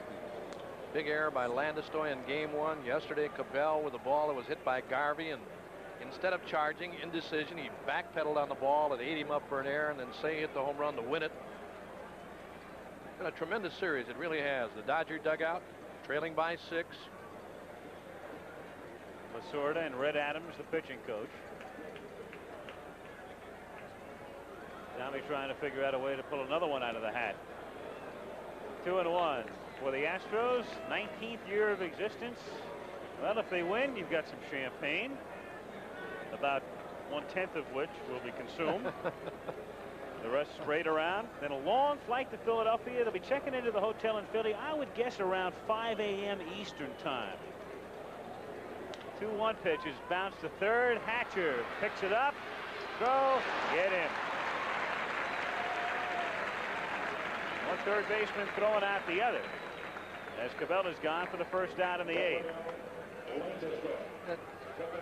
Tough in-between hop for Hatcher, Al, knocking that ball down and then recovering in time to throw out Cabell by about a half a step. Talking with Garvey before the game, Al, asking about the Dodger infield. They used to have a crushed brick surface here, very finely ground crushed brick. He said it was a lot worse than it is now. You mentioned earlier, I think, that this has been resurfaced, the Dodger infield, a new infield. There's Garvey at first. Said it's a lot better now than it was in previous years, but if you watch these ball games, every once in a while, some of the hops that they get, it doesn't seem that good. Landis looks at a strike. And the count 0-1. The Dodgers, to an extent, should have the advantage there anyway. They play on it all the time. The Astros, of course, play on an artificial surface at home. Luke foul. Talking about Cabell earlier, Al, the fact that they play on the artificial surface in Houston, hardly ever a bad hop on that stuff. They have the sliding pit areas around the bag or maybe the lip of the AstroTurf where every once in a while a ball may hit and take a bad hop on you, but other than that, like playing on a playground on an asphalt surface. 1-2 the count. Cruz on deck. The Dodgers, when they hit in the 8th, have Baker, Garvey, and Monday. 1-2 pitch. Grounded down to Perconti at second. And the rookie throws him out. 2 down now in the 8th inning. And we'll take a look at Jose Cruz. So the Astros, who have lost 6 in a row here at Dodger Stadium, may win the most important of the 7. Dodgers finishing the season series, the regularly scheduled season series yesterday, having won 10 out of 18. Strike, 0-1. Of course, all the Astros, the quotes will be very predictable. Oh, the long flight to Philadelphia won't bother us tomorrow night. We'll be sky high anyway. But physiologically, it's going to make a difference. 0-2. Everybody will get to bed in Philly, whether it be the Dodgers or the Astros. 5, 6 o'clock in the morning. Get up around noon. Head out to the vet. It's around 5 o'clock. Take some BP. 0-2 pitches outside. 1-2. They may want to take it when they get there. Yeah. Get it done with. There's Art Howe. 4 RBIs today.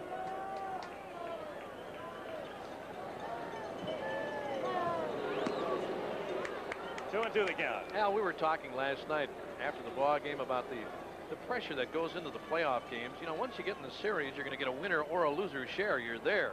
But to get there first, the playoffs, that's where all the heat is. Popped up and playable back of third for Mickey Hatcher. 3 up and 3 down. Howe doing the job here in the 8th inning. And so we've gone 7.5 at Dodger Stadium in Los Angeles. Houston leading the Dodgers 7-1. Shell. I got you some time. Bottom of the 8th inning at Dodger Stadium. In the Western Division playoff, Houston leading 7-1. Baker, Garvey, and Monday coming up in the bottom of the 8th inning. The crowd, by their response, has really not given up hope even through the middle innings with the Dodgers trailing by plenty. Still trying to become the 10th man they've been given credit for over the first 3 games in this series. But a long hill to climb now as Baker comes up in the bottom of the 8th inning. Dusty is 1 for 3. And the Dodger crowd again rising. Prior to the game on Friday night, Al, quite a tribute to this Dodger team. Down by 3 games. before they ever took the field here. The fans were standing for a couple of hours prior to the start of the game. Dodger players from the scene here thought they had won it.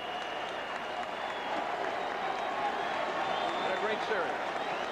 Well, here we go, the bottom of the 8th inning. Necros pitch to Baker, in there for a strike, 0-1.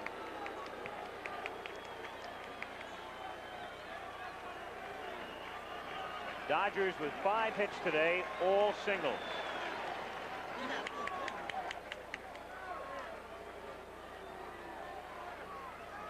Scoreboard has it on check swing and a ball, 1-1. Al, you know, going back to the theory about Niekro starting hitters off with a fastball or a slider, 7th, 8th, and 9th inning. Dodgers down 7-1, have to take a pitch. More often than not, he's laying them right in there, getting ahead, and then coming with the knuckleball. And down goes Dusty. It was strike 2. He foul tipped the second pitch, and down he goes on 3 here. So that's 6 now for Niekro. 6 strikeouts. He's retired 5 in a row. The Dodgers had a chance in the 6th inning. It was their last opportunity. Loading the bases, but Thomas fly to center. Al, we have defensive changes now for Houston. Art Howe is now playing at third base, and Bergman has come on to play at first for the Astros. Cabell coming out of the game. Howe can't handle this one, but Reynolds does. Nice short hop. Throw him out. So 2 down. Craig Reynolds has had a good day. Astros shortstop, 3 for 4 at the plate. A good play by Reynolds. That high hopper hit over Howe's head. Look at Reynolds way back in the hole, and then guns a throw to get Garvey at first for the second out. Well, I just got through talking about the Dodgers trailing 7-1, maybe taking a pitch from Niekro. Garvey hit the first one, a fastball. Rick Monday 1 for 2 plus a walk. So the Astros 4 outs away now. 0-1. 2 down, bases empty, bottom of the 8th. The Astros 2 in the first, 2 in the third as you look at Ferguson on deck. 3 in the 4th for Houston. The only Dodger run in the 4th inning, and it was Monday who drove it in with a single to center. Niekro's strike 1 offering. Low and inside. 1-1.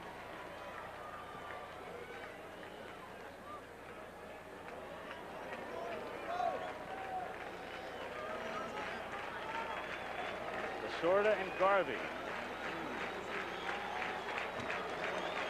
1-1 pitch. It's fouled away, and the count is 1-2. If Houston goes on to meet Philadelphia, in the 12 games between those 2 teams this season, the Phillies won 9. Of course, the Phillies, veterans of the playoffs, so they haven't won. They were there in 76, 77, and 78. Houston, of course, has never been there.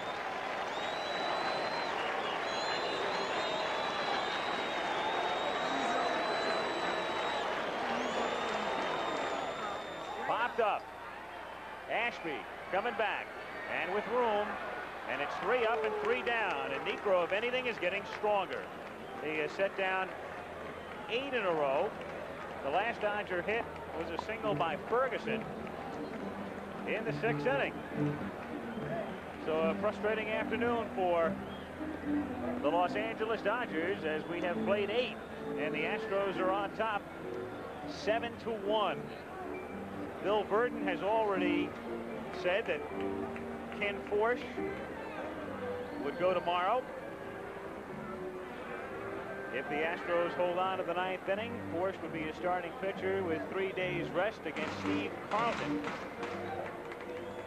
And of course that would mean, as you take a look at the scheduling, that they could conceivably come back if there is a 5th game, though they do have the benefit in the National League Championship Series this year of the day off, which would be Thursday. The American League Series begins now on Wednesday afternoon at 2:30 Eastern Time with the Yankees and the Royals, and there's no day off there. The National League is tomorrow night, Wednesday night, Friday and Saturday afternoon if necessary, and then Sunday night if necessary.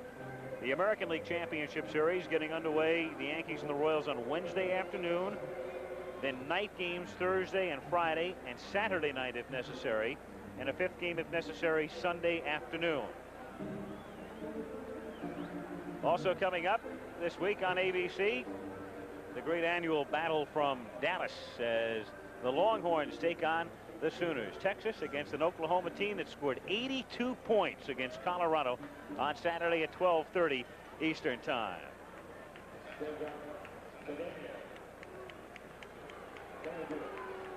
So we go to the 9th inning. The Astros on top, 7-1. A look at the new Diamond Division board at Dodger Stadium. The crowd very quiet as we go to the 9th. Cedeno to lead things off. Then Howe and Ashby. Fly ball to right field. Johnstone. One gone. Howe is retired. The 4 men he has faced in relief. When the Dodgers come up now in the bottom of the 9th inning, due up are Ferguson, Hatcher, and Thomas. Bill Verdon, he's been to the playoffs before. 1972, he managed the Pirates against Cincinnati. That series went 5, and Bill's team had the lead going to the bottom of the 9th inning of Game 5 when Johnny Bench homered. And a wild pitch by Bob Moose subsequently brought in George Foster to give the Reds the pennant. Art Howe, big day, 3 hits. A drive to deep left field, but Dusty Baker has room and makes the catch. 2 away now in the 9th inning. And the catcher, Alan Ashby, coming up. Ashby 1 for 3 plus a walk.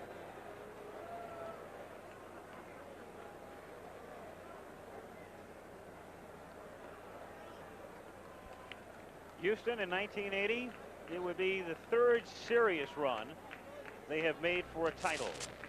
As Ashby lines one to left field, right at Baker for the out. So Howe has no trouble dispensing with Houston in the 9th inning, but the Dodgers are still trailing by 6. As we go to the bottom of the 9th inning, Joe Negro working on LA with Houston ahead 7-1. Back after this message and a word from our local stations.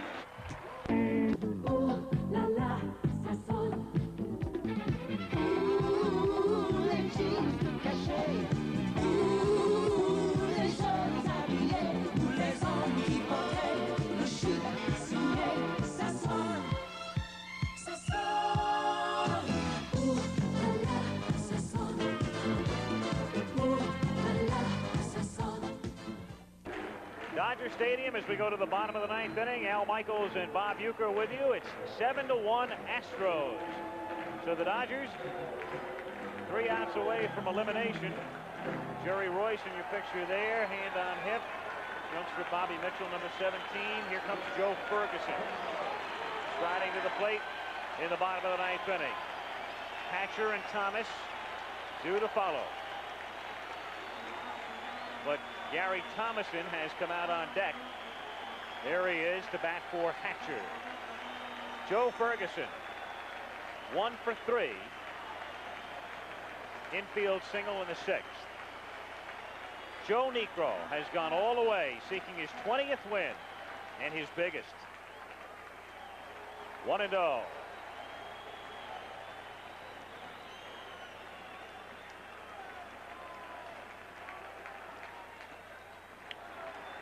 Two and 0 the count on Ferguson.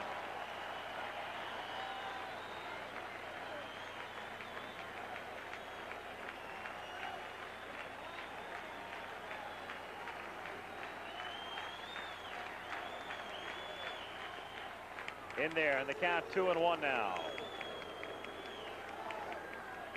Joe Negro counting that strikeout to Hatcher, though he did reach on a pass ball, but counting that has set down 8 straight. Fergie pops it up. Foul ground and playable for Art Howe. 1 away.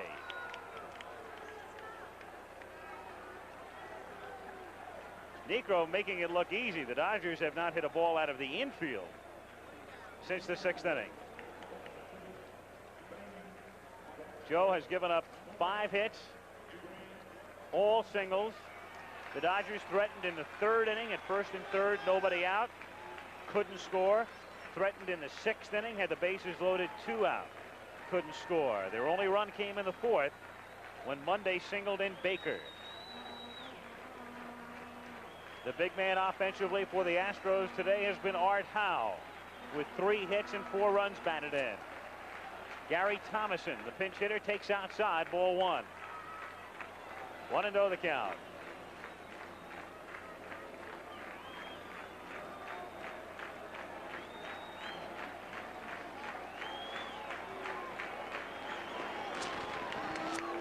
Even now, 1-1. Art Howe. Again, we refer to him as steady and solid and responding today. Now playing 3rd, started the game at 1st. You can move him around. 1-1 pitch to Thomason. Ground ball to the right side. Landis-Stoy throws to 1st and gets him. Raphael taking his time, as was the case the other night when it proved to be very costly on a different type of ground ball. 2 down. And Darryl Thomas, the batter. That's Deacon Jones. Mel Wright is looking down toward the Houston bullpen. You know what they're worried about, I have a feeling, is getting off the field, figuring the crowd might surge out onto the field, and that's exactly what they're talking about. Darryl Thomas is going to be the batter. Verdon is coming out. You see, what he wants here is to bring the fellas in from the bullpen. Number 1. Going to bring, that's Dave Smith, and also the relief pitcher Joe Sambito. They'll bring in all of the fellas from the bullpen. You know, it's a sorry state and an exalted moment, a moment you should really savor. You even have to think about things like this, but Verdon is doing the prudent thing, unfortunately. I say unfortunately in the context of what we've been reduced to in crowd scenes over the past few years. So the Astros on the verge of clinching their first ever title, and a prime concern to them right now is getting off the field unscathed. 2 out, bases empty in the bottom of the 9th inning. 7-1 Houston. Thomas looks at a strike. The Astros, born in 1962, went through some frustrating and some very dismal years. In the race in 72 and faded. In the race last year and faded. And now on the threshold as Thomas takes inside. 1-1 the count.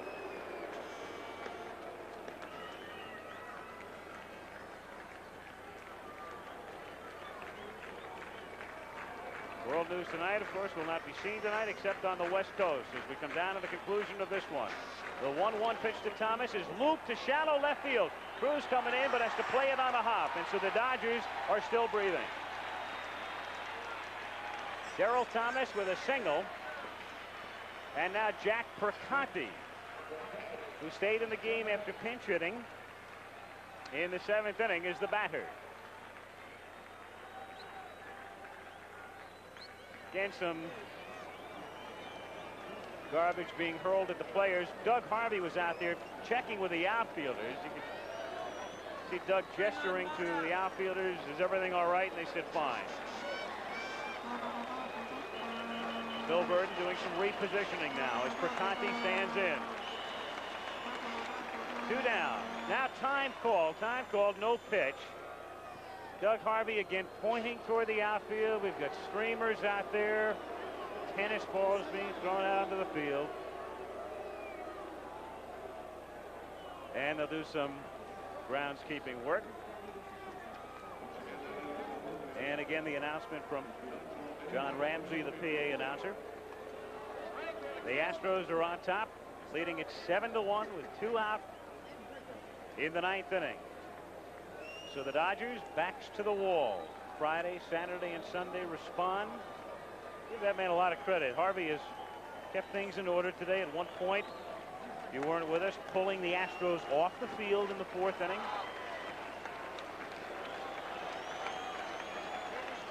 Never letting it get out of hand. All right, Perconti at the plate. Taking outside, ball 1. If Percani keeps it going, they've got Pete Guerrero out on deck to bat for Steve Howe. The 1-0 to Percani in there. 1-1 the count.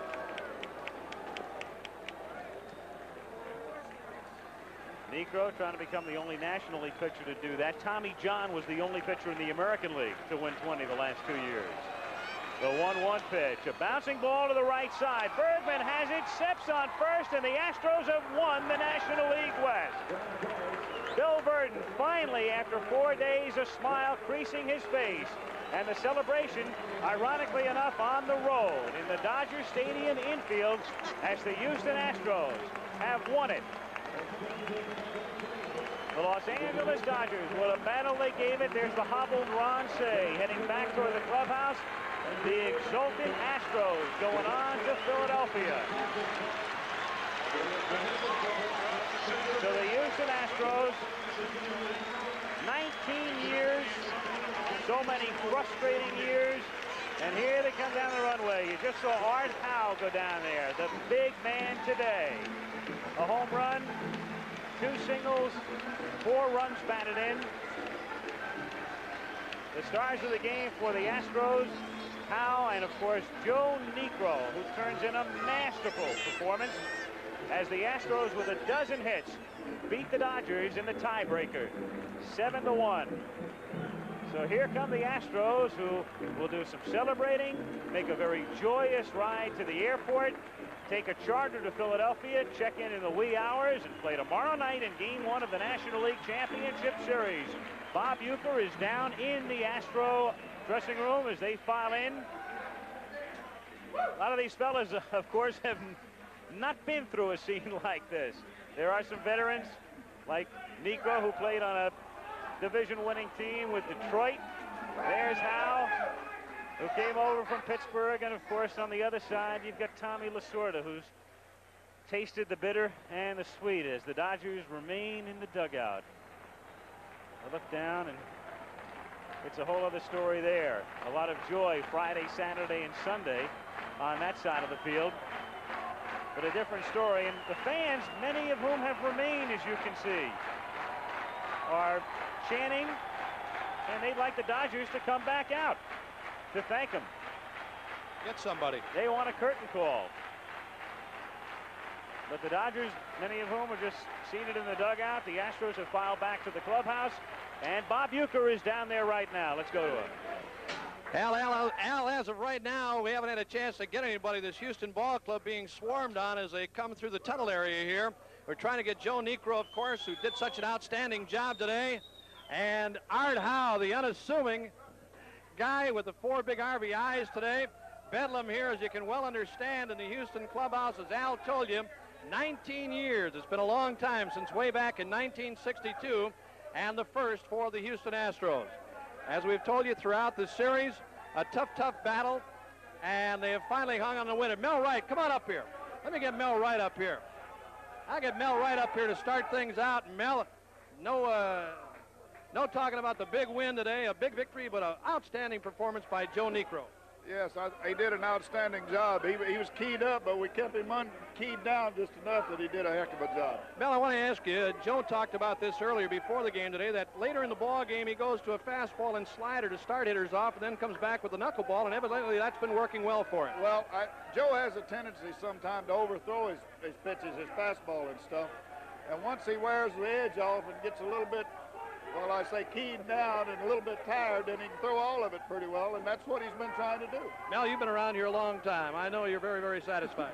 Oh, I'm as happy as I can be. This is what we fought for. All right, we'll try to get Joe Niekro.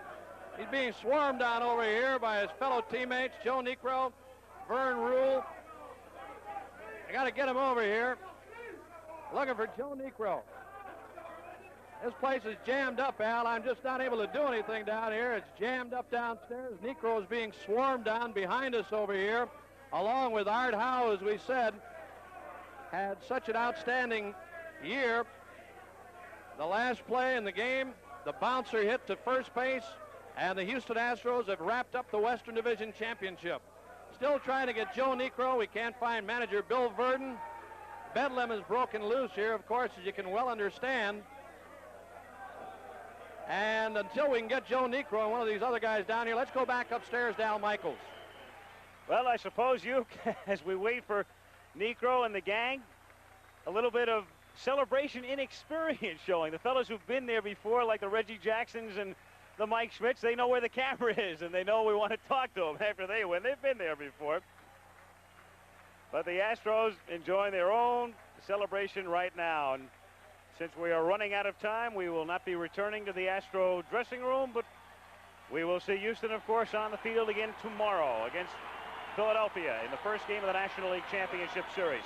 So that's the story. Houston wins the tiebreaker 7-1. Al Michaels saying so long for Bob Uecker. Our thanks to Alan Roth and George Hill. A great job in the booth. Be sure to tune in tonight for ABC's NFL Monday Night Football.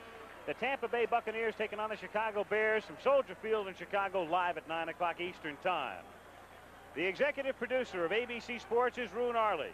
Coverage of today's game was produced by Ken Wolf, directed by Craig Janoff, technical director Bill Morris, associate director Bob Dekas. Join us tomorrow.